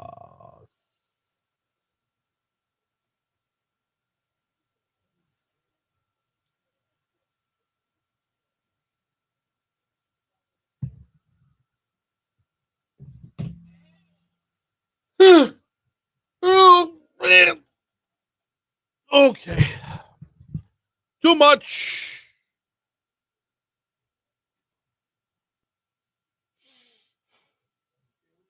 Hey, how's it going? No, this day in history kind of leaves the rails a little bit, but yeah. So, we got Mayor in studio on the phone. Okay. All right. So I'm not going to have headsets for everybody.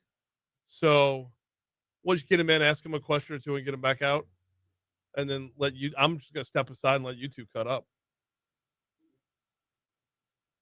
So, yeah.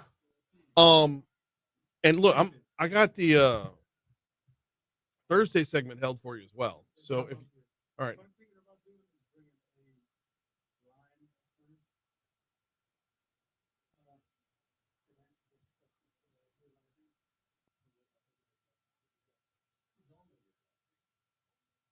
Ask me who the Saints picked with the first pick in the 67 draft. It's like Kelly out of Alabama. Do I look like, come on? Do I look like a Latino? Why would I need a real ID? What? On my mama's side. Oh, okay. There's actually a county condon in Ireland, so you're nowhere near. You're so far from Latino, it's not funny. That's a good story. Thanks, man. Try to get your back, Rich. Shit all over me. Why don't you? Just I try to step up. Trying to. I love you, bro. Love you too. Hey, with the first pick in the 2006 NFL Draft, the Houston Texans take Mario Williams, defensive end, North Carolina State. How about it? Later.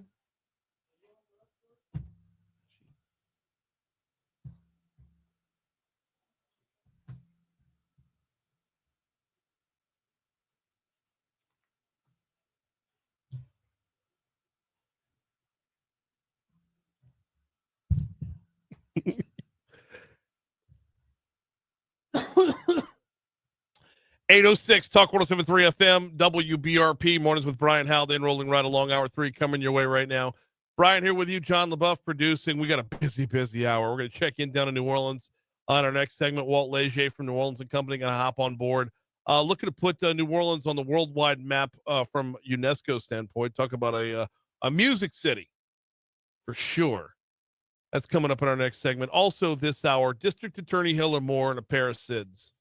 We got Sid Edwards and Sid Gautreaux.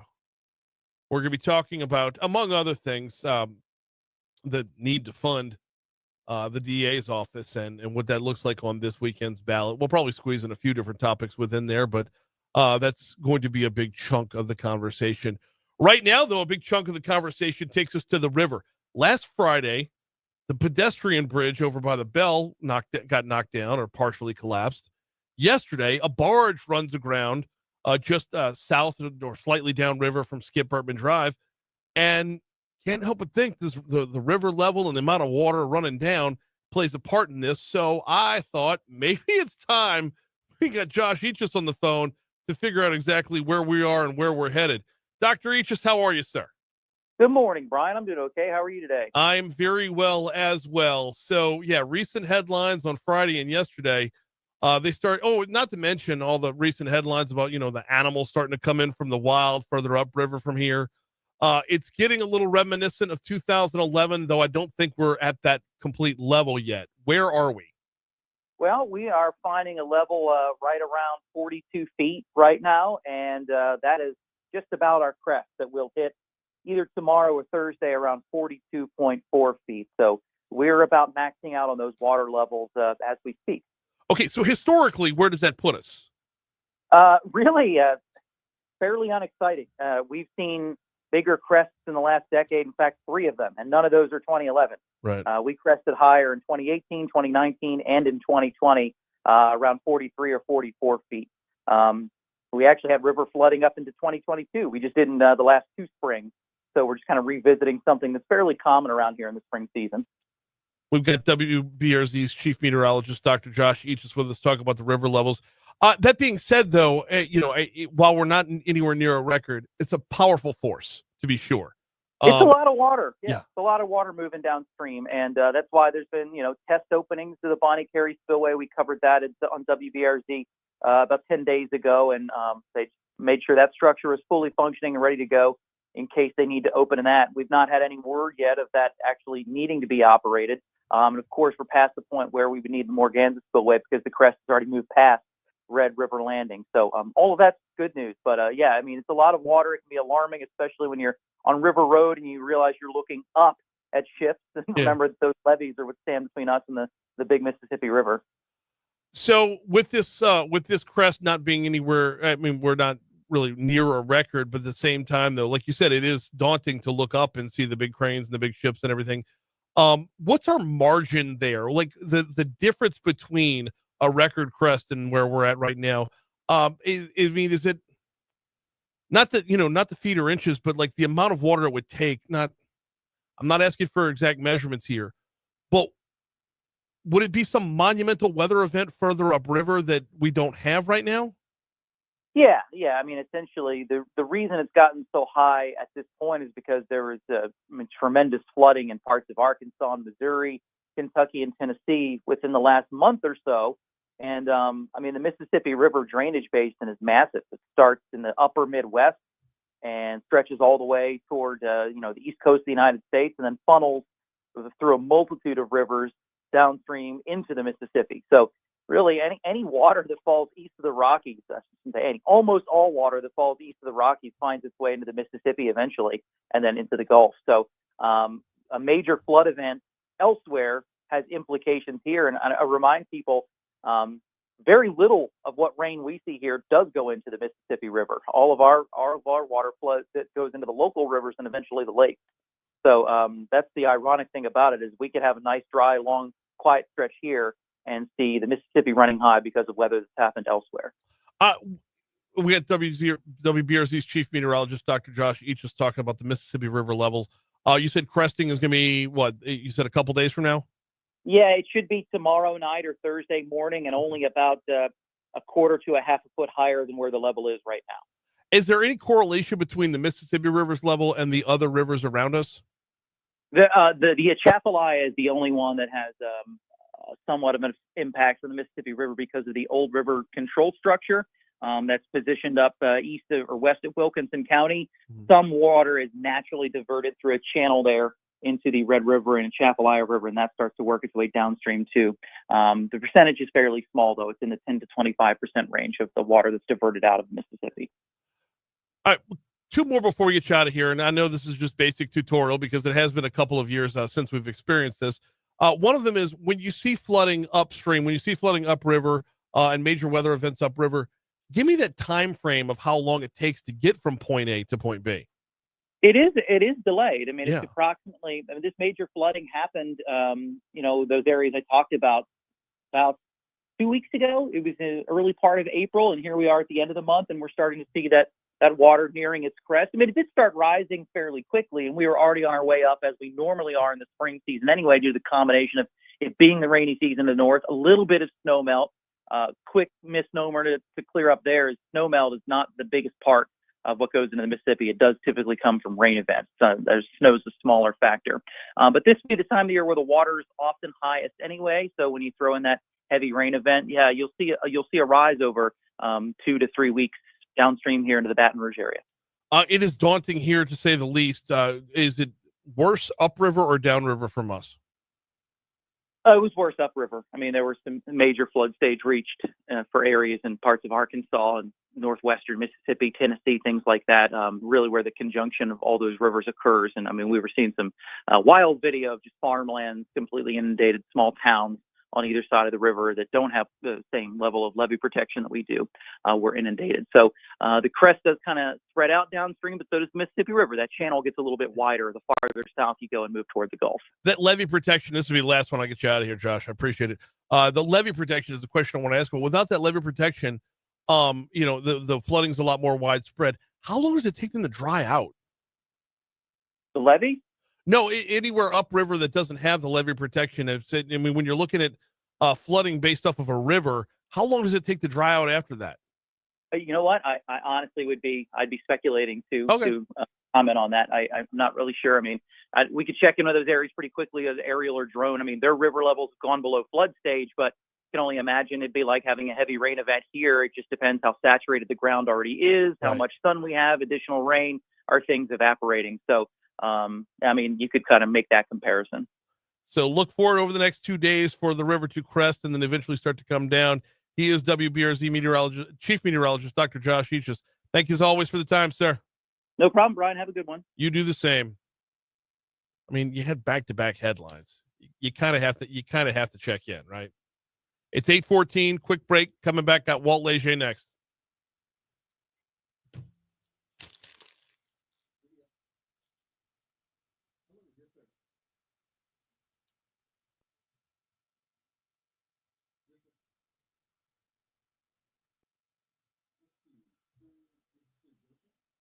He's super early.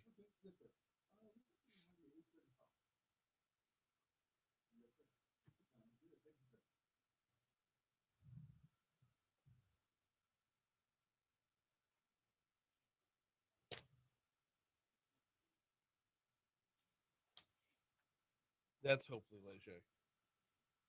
That's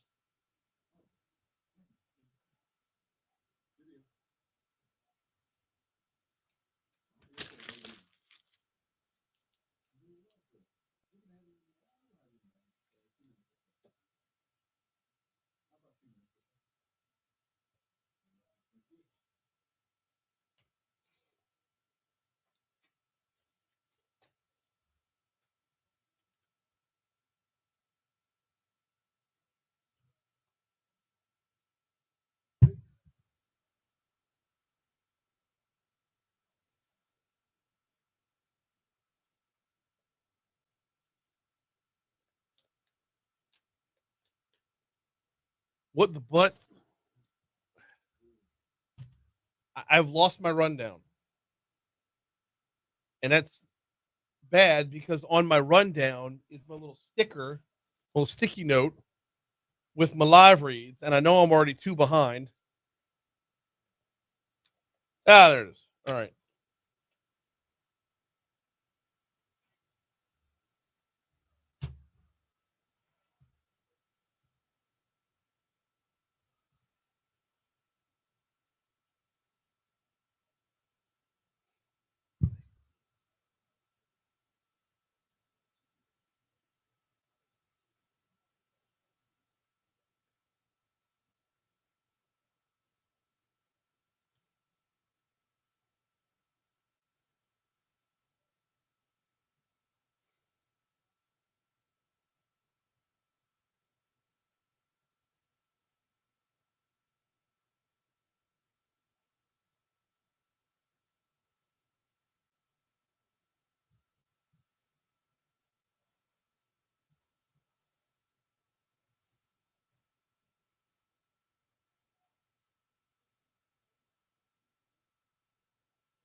$817 Talk 107.3 FM WBRP mornings with Brian Haldane rolling right along. Going to get to Walt Leger in exactly 1 minute. Got to remind you about the folks over at PF Chang's. Yes, they're here for lunch today. Yes, they're here for dinner tonight. Yes, they've got lunch specials starting at $13.99. Yes, they've got dinner specials starting at $16.99. But I want to ask you about what's coming up. What's coming up? You got to graduate in your family, high school or college. You got to graduate in your family. Looking to make that graduation reservation. PF Chang's still has availability. Mother's Day, PF Chang's still has availability. You know where to find them. They're off Corporate Boulevard in Town Center. Look for the Giant Golden Horse. They got a whole bunch of new lunch specials out right now. In fact, I was bragging on the new black pepper chicken, a crispy Korean style chicken, stir fried with onions and celery in a bold, savory black pepper sauce. And when they say black pepper, you get all the pop of the black pepper as well. This thing is just drowned in black pepper. It's really, really good. It's the black pepper chicken, one of the new specials over at PF Chang's. All right. New Orleans has got their application in to become what is called a UNESCO City of Music. Joining us now to talk about this is Walt Leger. Walt, how are you, man? Good morning. I'm great. How are you, Brian? I am doing very well as well. So the UN's Creative Cities Initiative, New Orleans is in on this. City of Music. What got us to this point where we're at to put in the application and become a finalist? Well, frankly, a couple of years ago, I stumbled upon a creative city designation that another city in the United States had received for gastronomy, which is, culinary and food. Yeah. And it was a little offensive. When I learned about it, I was kind of like, how is this possible? How could UNESCO designate this city as a creative city over the city of New Orleans, which has some of the greatest food, in the world? And I dug into the process a little bit more, and the reality is it just hadn't been pursued on behalf of the city. And so I dug in a little bit deeper with our team, working really closely with some team members, Kevin Ferguson on our team, VP of External Affairs and Membership, and Tristan Bagala, who's also a valuable team member of ours, started doing some research and learned that since 1945, when the UN founded the United Nations Educational, Scientific, and Cultural Organization, they have created partnerships around the world to promote the creative industries in cities across the world. And so we figured we would dive in, and we have. Our application was approved by the State Department just a couple of weeks ago and is pending in Paris approval by UNESCO to receive final designation. We feel really good about it. We decided to pursue music because of the deep connection that music has to our community. Mm-hmm. But I think we very easily could have pursued film or arts and crafts, literature, media arts, culinary, gastronomy, and even architecture. So this is a first step in our partnership with UNESCO that we're trying to build and establish, and could lead to bigger things as time goes on. What do you get from it? What do you get from having that designation? Well, so data indicates that travelers are attracted by the UNESCO designation. There are World Heritage Sites. There are creative city marketing opportunities that promote this to travelers around the world.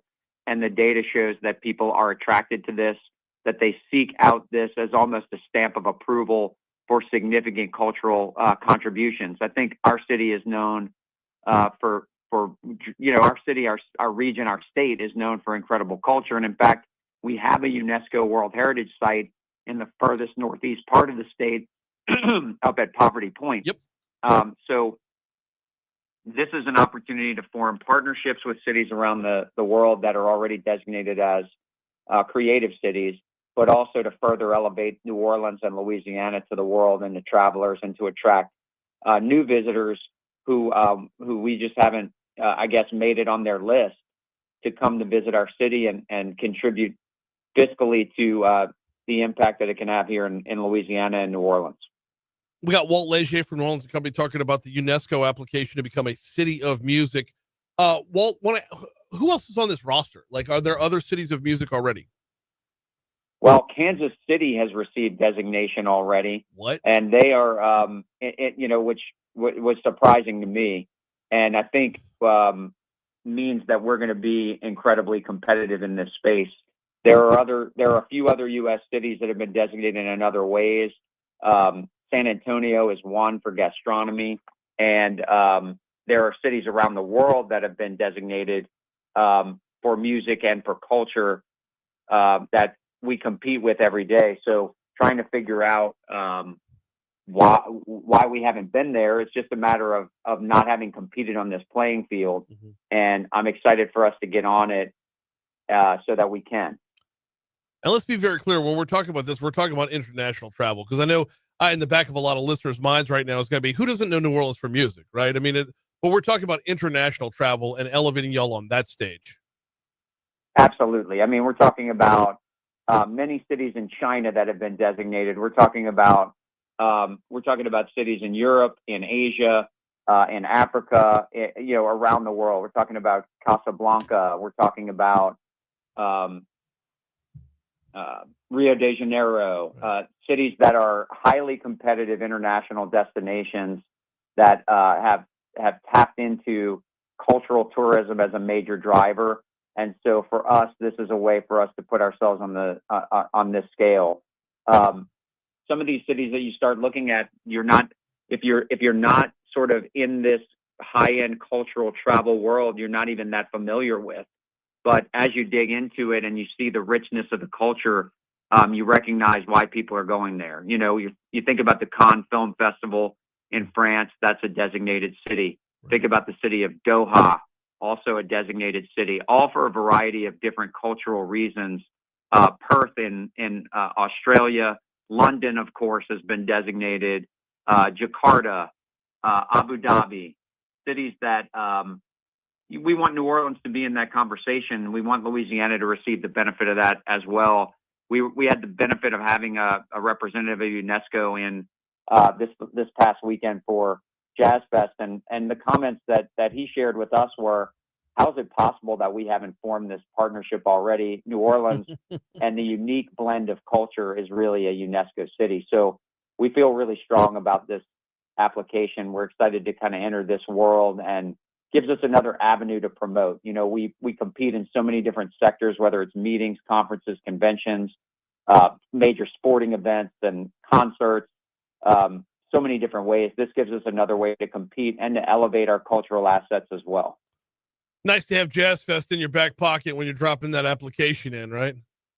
Not a bad thing. I mean, Jazz Fest to me is ultimately a great demonstration of what the culture of music can do. You know, it brings people together. But when you walk through there, you see the arts and the crafts sections. You see the authenticity of the variety of music that's been influenced. I think people know globally that New Orleans is the birthplace of jazz, but I don't think they celebrate it as much as it should be for its contributions to rock and roll and R&B and so many other forms, gospel, funk, brass band, bounce. There's just so much to it, and so much has been influenced by it. And, you know, also I lean into the fact that we have an international airport named after a musician. Not many other cities can say that. Yes. So, I mean, it's core to who we are, what we're about. And I feel really good about this, but I also feel good about what it means for the ongoing relationship that we can establish, because it's not just about cultural celebrations. It's about education and scientific contributions to the world as well. And I think our community and our state can compete on that playing field also. We just have to get out there and compete and try to attract resources that can come along with that attention. All right. Yeah. You slipped it in there, and I was debating whether I was going to bring it back up again. You mentioned bounce. Please tell me you didn't take someone from the United Nations to go see Big Frida. I think Big Frida performed right after the visitation of of UNESCO, but this is about employing and celebrating all forms of music. So at the end of the day, who did y'all see? You know, I wasn't with them when they came through. Right. I'm not sure how they moved around. I know they saw a bunch of folks on Friday morning. I was pulled away. I didn't get over there until Friday evening. But when I had dinner with this gentleman on Saturday night, he was really intrigued with the city as a whole, but certainly thought that Jazz Fest gave a great flavor for the impact that music's had on our community and how it's celebrated in our community. So I think he got a little taste of everything.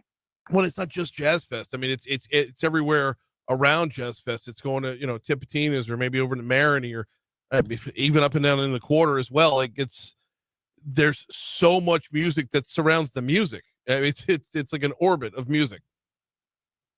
Yeah, I mean, absolutely. Jazz Fest is a launching point, but as you know, there are shows after and late into the evening and everywhere else, and it's just it's a good time for him to be able to see it. But I think any time would be a good time to just be able to embrace the variety of the cultural impacts that we've got. He shared with me that one thing that's fascinating about New Orleans is that not only that we have this gumbo of culture that's all been brought together, French and Spanish and African and Caribbean and German and Italian and on and on and on, but that we actually celebrate it here. And that's not the case everywhere, right? There's a little bit of a more, we embrace that, we talk about it, and we celebrate that it's a mixture that makes us special. And to UNESCO, I think that's really an important point and a unique point that separates New Orleans and Louisiana from other places. Last one before we get you out of here, and I'm going to step away from the UNESCO application to ask you about Jazz Fest itself. How was the first weekend, attendance-wise, hotel-wise, plane, flight-wise at Armstrong? How was it?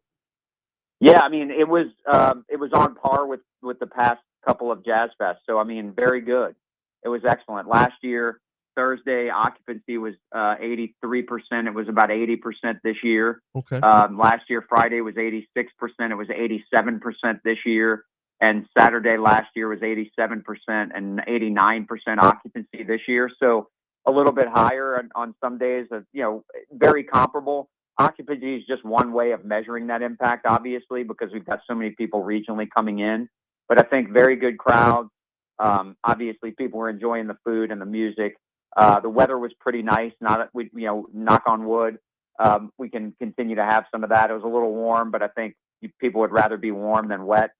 And ultimately, just a really great weekend. I mean, we've had an incredible run the last 6 months, and we're going to just kind of keep going and keep embracing the positive momentum.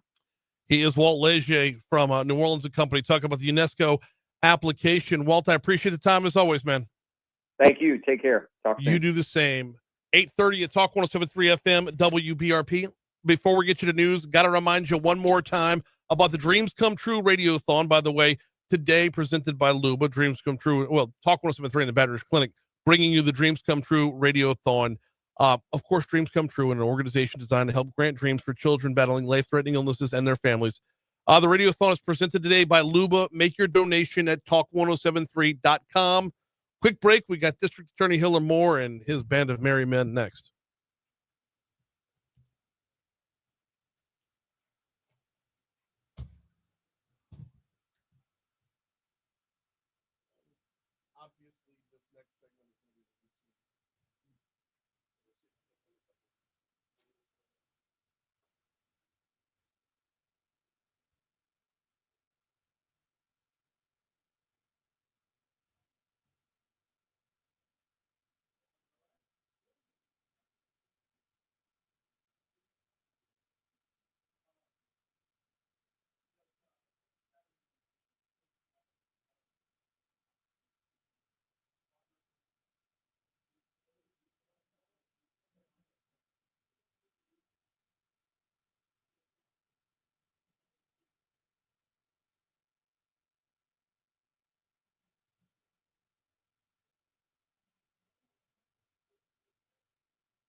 Microphone or just to hang out?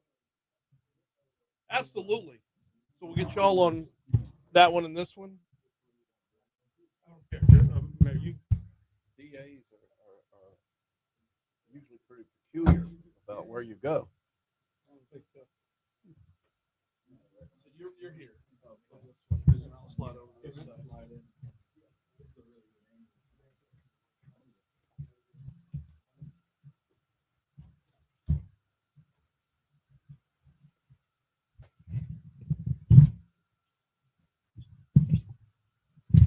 How the family? Family's good. Good. AAU basketball is a beast. It is. For the girls. Y'all, I have a 7th grade daughter. Y'all The do a one lot that was in the car that Yeah. we met that day. y'all do a lot of travel. She's not on the, what is it called, the Puma circuit yet. Mhm. She's more regional. So we'll go like Alexandria, Lake Charles. We were in Bell Chase a couple weekends Yeah. ago. God like, bless you. oh god. Yeah, we were at the end of General de Gaulle. I didn't know General de Gaulle ended. But I'm pretty sure we were about a 3-iron away from Cuba. Around Bell Chase? Or? Yeah. Yeah, the Plaquemines Parish Multi-Sport Center. Yeah. My son works for Turner. He's building a $25 billion plant in kidding. Bell Chase. He's going to be there Yeah. 5 years. Okay. He lives on the base. And So- traffic is bad there. A couple weekends ago, we were down there, and Abby had a game at 10:30 a.m. and another game at 4 p.m. And I'm like, what the shit are we going to do in Bell Chase between 11:30 and 3:30? Like, I'm not going back across the river. It's the weekend of the French Quarter Fest. I'm like, I'm not going back across the river. Well, we get out of the, we walk out of the gym, and there's a crawfish cook-off going on. Oh, God. So, and Turner was there, and the Plaquemines Parish Sheriff was there, and the Plaquemines Parish President was there. Like, a Triad was out there, like, all of them. And so I'm like, oh, well, this is awesome. This is like one of the greatest things about Louisiana, you know? It's like trying to kill time in Bell Chase, and all of a sudden you got all you can eat crawfish and swamp pop music all day long. Is Sid Gautreaux, the Lester Sid calling in? I think that's okay. him right there. Can't believe he's awake. So, well, no, he called what, about 20 minutes ago? Well, he didn't go to sleep last night. That's by the way, he can hear you right now over there. I'm all good with that. All right, just making sure. And Facebook can as well. Okay. So I'm all good with that. now, are we going to be able to put Sheriff Gautreaux through. How can we get where they can hear him?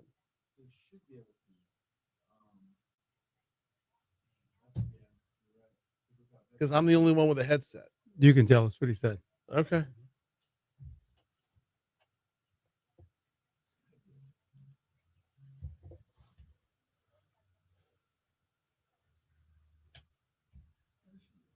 You got a long day today, man? What is it? We do today. On that side? Yeah. Okay. All right. We all on the same call. Okay. Just turn your side up then. Okay.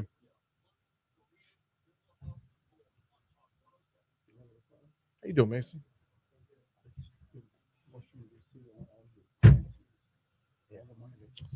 All right, time to get a quick look at your forecast, and here's what we've got going on. We got sunny skies today, a little bit of cloud cover tomorrow, a little bit of cloud cover on Thursday. Not a whole lot, though. Decent chance of rain on Friday, a 60% chance of rain on Friday. Your highs all week long, mid to upper 80s. That actually is going to cool off a little bit on Thursday. Friday, we're getting up to 86. Like I said, 60% chance of rain on Friday, 30% chance of rain on Saturday.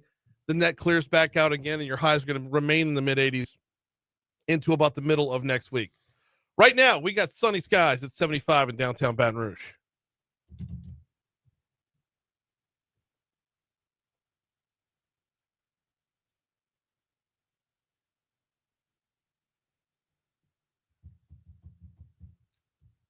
.836 at Talk 107.3 FM, WBRP. Mornings with Brian Haldane rolling right along.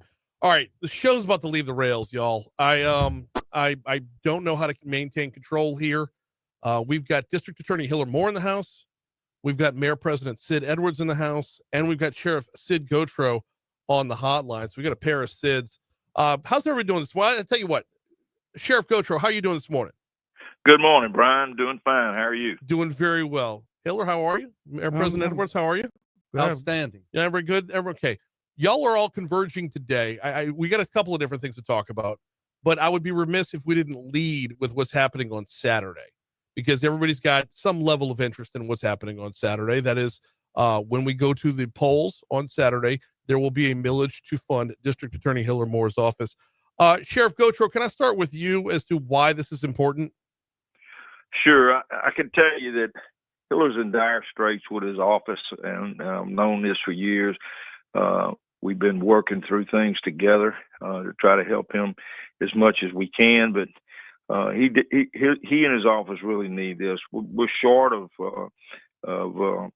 prosecutors, and we have a big case log backed up because of it, and he's got to have the money to move the wheels of justice. It's just, the way it is now is taking 2-3 years sometimes or longer to get somebody through the system. And it's simply because he just doesn't have enough money to operate, number one, and he doesn't have enough prosecutors.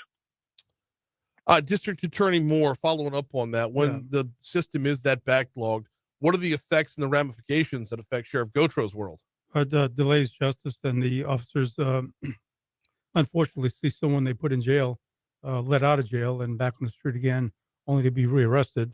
And our problem is compounded for really absolutely a good reason, and that is the Sheriff's Office Narcotics Division and SCAT team, particularly over the last 3 and 4 years, have made outstanding, tremendous, large drug cases involving fentanyl, guns, and really bad guys that are very difficult to prosecute, not because of the facts of the case. The facts are there. They make great cases. It's the amount of drugs, the amount of people that are arrested. And when you have that many defendants in a case, very hard to move that case along with a staff that's very short. We're the biggest parish in the state since Katrina, and we have the lowest amount of assistant DAs compared to any other city our size, particularly Jefferson and Orleans. We have 54 ADAs compared to Jefferson at 75 and Orleans at 83. And particularly when you compare Jefferson Parish had 18 murders compared to 105 of ours last year, it's hard to keep up with that. And I think that it filters down to the street, and the people know when you're able to do justice swiftly, and they know when you're not able to, they take advantage of it. And we get the press releases from the sheriff's office when you see the big spread of all the drugs, all the money, all the guns that all comes in. It's important to remember that's just the arrest part of this, correct? Right, Sheriff Gautreaux? That's right. That's exactly right. And then to take it from there, how far does this trickle down? I mean, is this something that I don't know how the best way to put this question. Is this something that the criminal element knows and understands and uses to game the system? No doubt. Defense lawyers know, people know, you can hear them on the street talk about what they're able to do and not do. And so it is absolutely, we're operating on a 1970 budget in 2025.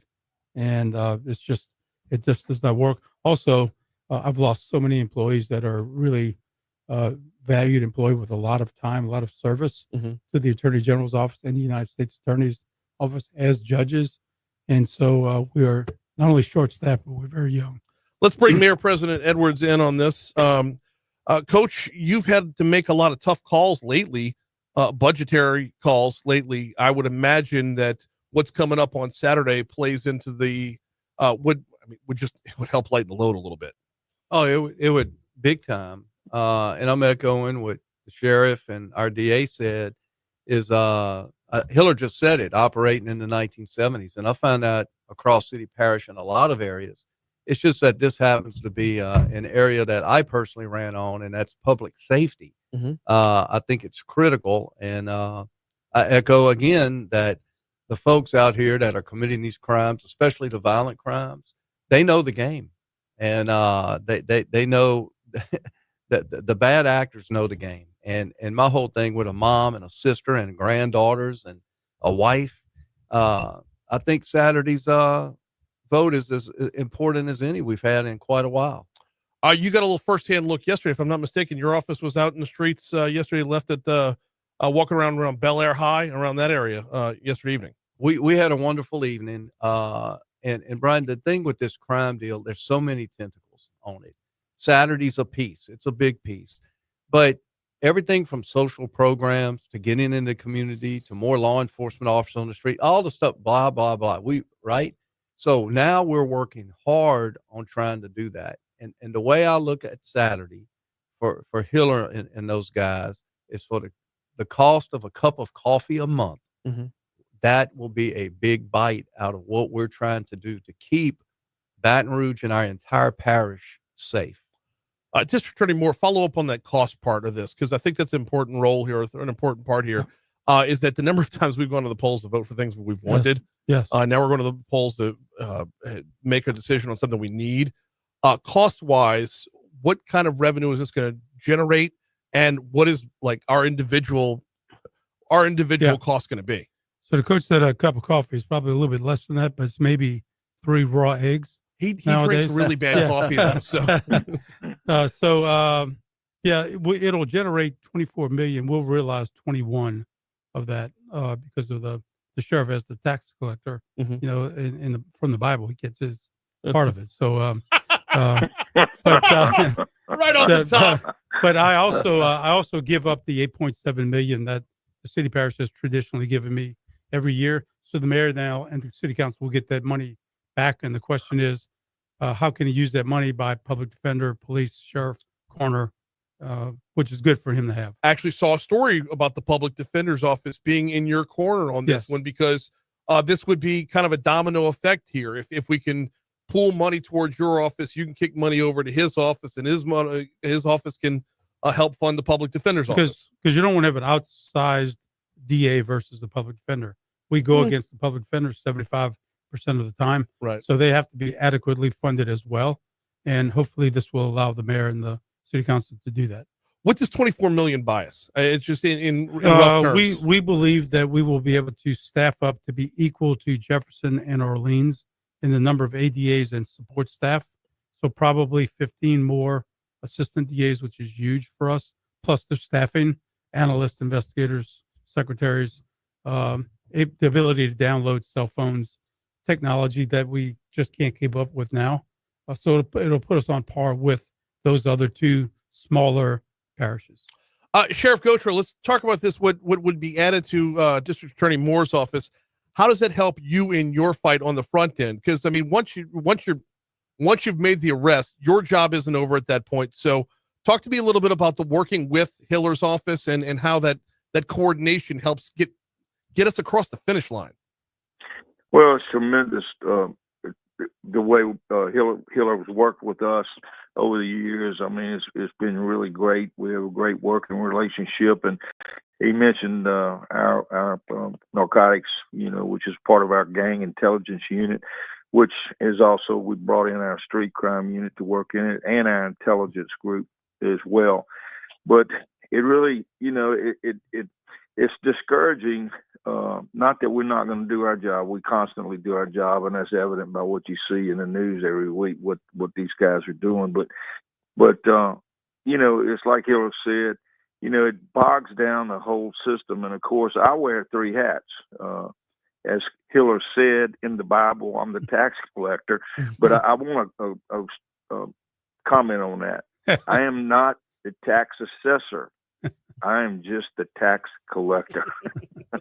The assessor was not in the Bible. The sheriff was. Yeah. I don't know if that made it better.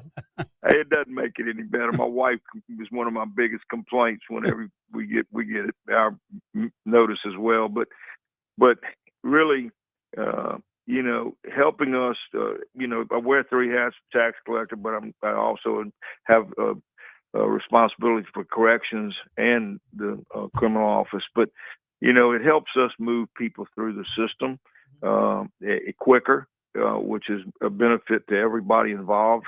People, victims of these crimes, as well as us and the DA's office.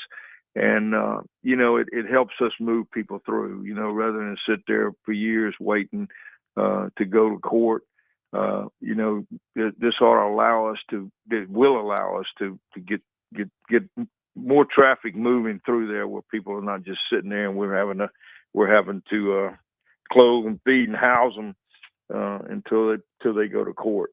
So and it's a big plus. And Hillar, like I say, we have a wonderful working relationship with Hillar, and he's worked with our guys and gals throughout all the cases we have, not just narcotics and stuff, but that it's very refreshing, and it's very very encouraging to us because with the way Hillar's worked with us. And I think this can just, if this passes, which I hope it does, and I urge everybody to help make Hillar's dream come true with this, and get out and vote Saturday. But it helps every one of us in the criminal justice system.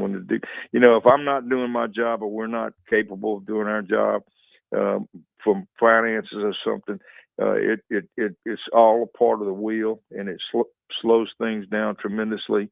And it's the same thing with Hillar. If he can't bring these people to justice, get them in courtroom, it does the same with his office as well, and it affects all of us. And at the end of the day, it affects the public. Mayor President Edwards, Coach, Sheriff Gautreaux is one end of law enforcement here in Baton Rouge, but within the city limits, there's help to be had there as well. Yes, of course, we were all together with BRPD Chief, TJ Morse yesterday, and his guys likewise are doing a yeoman's job. They're working their tail off. They're out there. They are energized. And here again, it's very discouraging and disappointing, when they're consistently making arrests, and these people are back on the street, sometimes within days. And that's a whole other show. Our judicial he comes on once a month, so yeah. We'll talk about that with him. But it's important to note that when you're looking at that budget, when you're looking at a finite amount of dollars, right, getting this level of help is going to go a long way, not just on the parish level, but at the city level as well. I mean, it's going to be a tremendous boost. And here again, simply put, just simple words, it affects public safety. Can y'all hang out for about 10 more minutes? Can I keep y'all till 9 o'clock? Sure. I know I promised you'd be up by 8:50. Sure. I don't want to jam anybody up. All right. So we got Your Money Now coming up in just a quick second. After Your Money Now, we'll check traffic, and then we'll come back. I want to talk about just a couple more quick numbers on what's on the ballot on May 3rd. And also want to spend a minute or two talking about what's coming up the day after that on May 4th. That's coming your way in just a little bit. Want to remind you one more time today about the Dreams Come True Radiothon going on right now at talk1073.com. Today, brought to you by Luba. Make your donations now. Time is running out. We only run this through April, so make your donations now at talk1073.com. Right. Nicole Murray with the deepest breath into the microphone ever. I don't know if you... I'm Nicole Murray, like Ace Ventura. So... there's a TJ that works here, and I'm like, what is he? And then it clicked. So it took me a minute. Oh, I know. Good call. He's doing well too. He's getting his feet underneath. It's a slow process, but Tough job.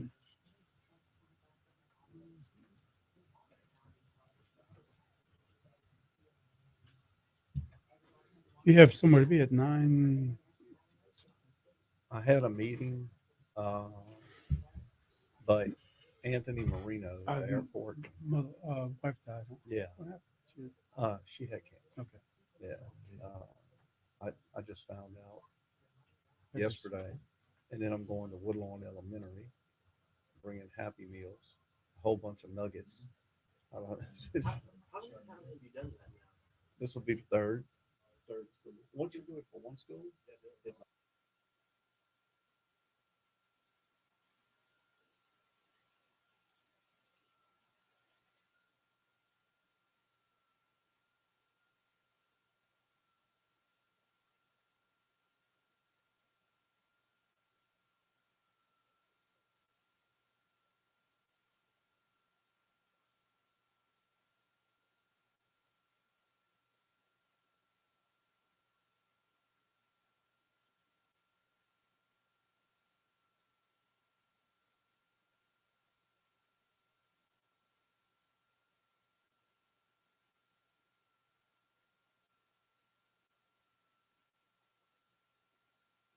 and then why this would be like it, because I think it bring. Hey, there you go.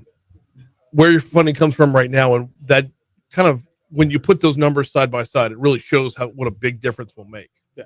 So, and then we'll talk about smoke 'em. Yep. So Sunday at 4:00. Post light. yes. Not bad. We'll hear it in just a second. It was bad yesterday. Yeah. I think everybody was coming back to school and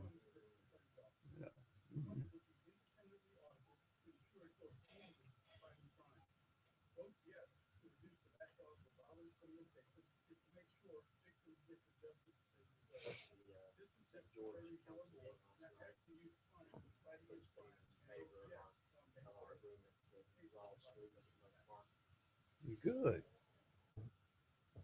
I want to have one like that one day. Not gonna happen. Yeah. No doubt.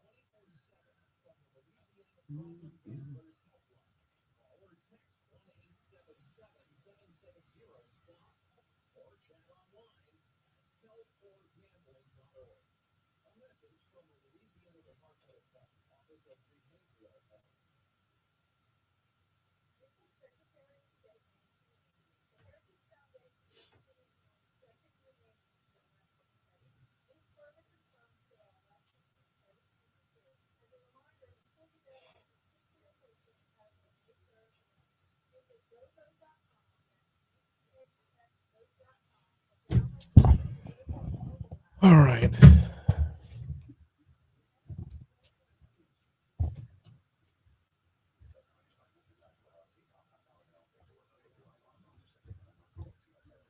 Anybody say anything on Facebook? I haven't even I've been on Facebook for all of 2 seconds during the show today. All right. There you go. And and I'm going to tell you, that's from one of the most fiscal. This guy comments often. He's one of the most fiscal conservative dudes in the audience. He takes a lot for him to vote for a tax. Good. Thank you. Absolutely. Thank you, Galen.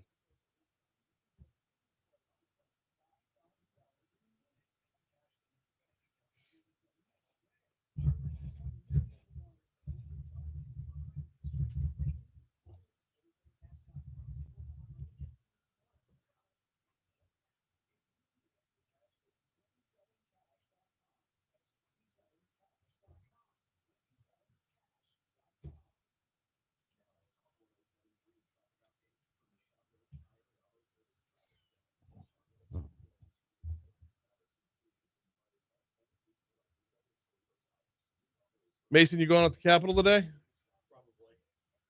Debating. What you got tomorrow?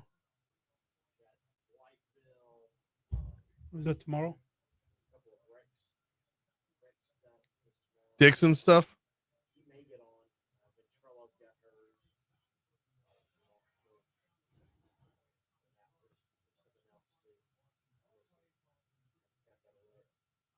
How's the black stuff looking?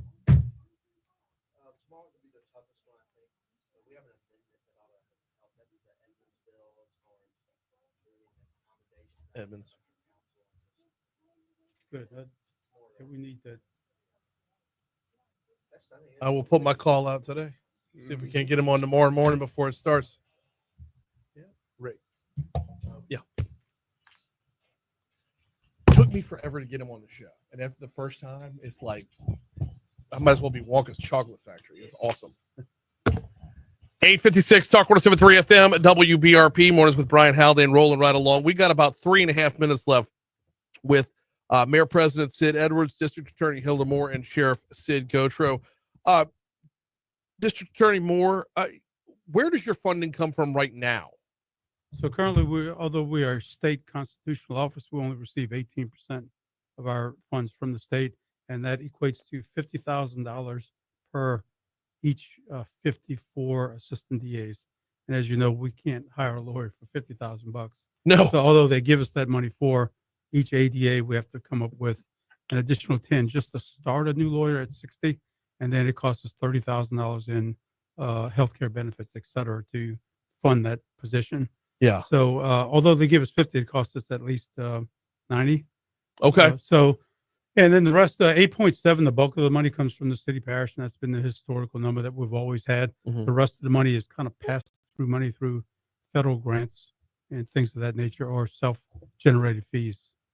Yeah, I think when you put those numbers side by side, it really brings up just why the need is there, and that gap, that percentage gap, is huge. Well, and when you look at Orleans and Jefferson, Orleans has a budget of $22 million, and Jefferson has a budget of $24 million. And Jefferson has 75 ADAs. Orleans has 83. Big difference between us being the biggest city. We've always been left behind compared to Orleans. Mhm. Jefferson generates their own money. They're a different type of entity. Orleans, struggles always, but their wheel gets greased all the time, and by the state, and ours doesn't. But hey, look, the governor has promised to help us here.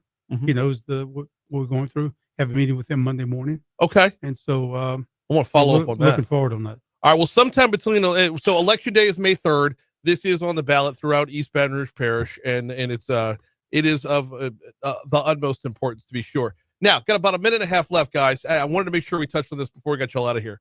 While you've been talking about something that you all support on May 3rd, there's something come up on May 4th that you all support as well. Clay Young's "Smoke 'Em If You Got 'Em" is coming up. If you could, let's start with Sheriff Gautreaux. So before we get to District Attorney Moore and Mayor Edwards, "Smoke 'Em If You Got 'Em" means what to you? It means a lot to me personally to see what they do through that association to help wounded veterans. It just, we can't do enough for our veterans. Yeah. And in fact, I don't think we do enough for our veterans. And this organization is really great in what they do and what they provide to wounded veterans. And it touches your heart, and, you feel good about it when you walk away. Coach? Oh, just beautiful. Mm-hmm. And an honor, and much needed, and looking forward to it. Yeah, it's probably one of the best events we attend every year. Fortunately for me, I'm able to find the veterans each year. Yeah. Some deceased, some still alive, but they are all wounded. And Baton Rouge does not realize how many wounded veterans that are heroes that have given their lives and bodies that we get to honor. Smoke'emBR.com is the website. Smoke'emBR.com. Tickets are still available. It's coming up Sunday at Beau Soleil. That's going to do it for us, guys. Thank y'all so much for a couple minutes this morning. Greatly appreciate it. Moon Griffon's next. All right. Appreciate you, brother. No, thank you. Yeah, thanks. I'll see you at a grocery store somewhere. I'm trying to get you back on about the upcoming meetings and whatnot. I'm trying to the survey that's out. I've been working with Fallon on that. Okay. So yeah. What survey are you talking about? It's open until May 16th. think there's upcoming meetings on this week and next week. Okay. Hang on. Yeah.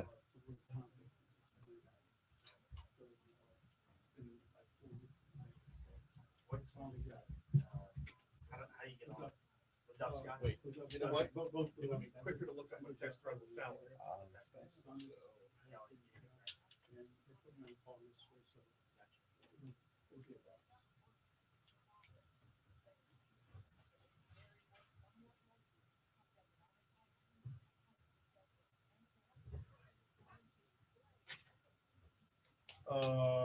This started back on April 16th. Do you have any availability the first week of May to talk about our directors of the Office of Community Development and the new 5-year consolidation? I got you. Okay. Yeah. Yeah. I'll get with Bill. Are we off Facebook? Oh, bye. We'll see y'all.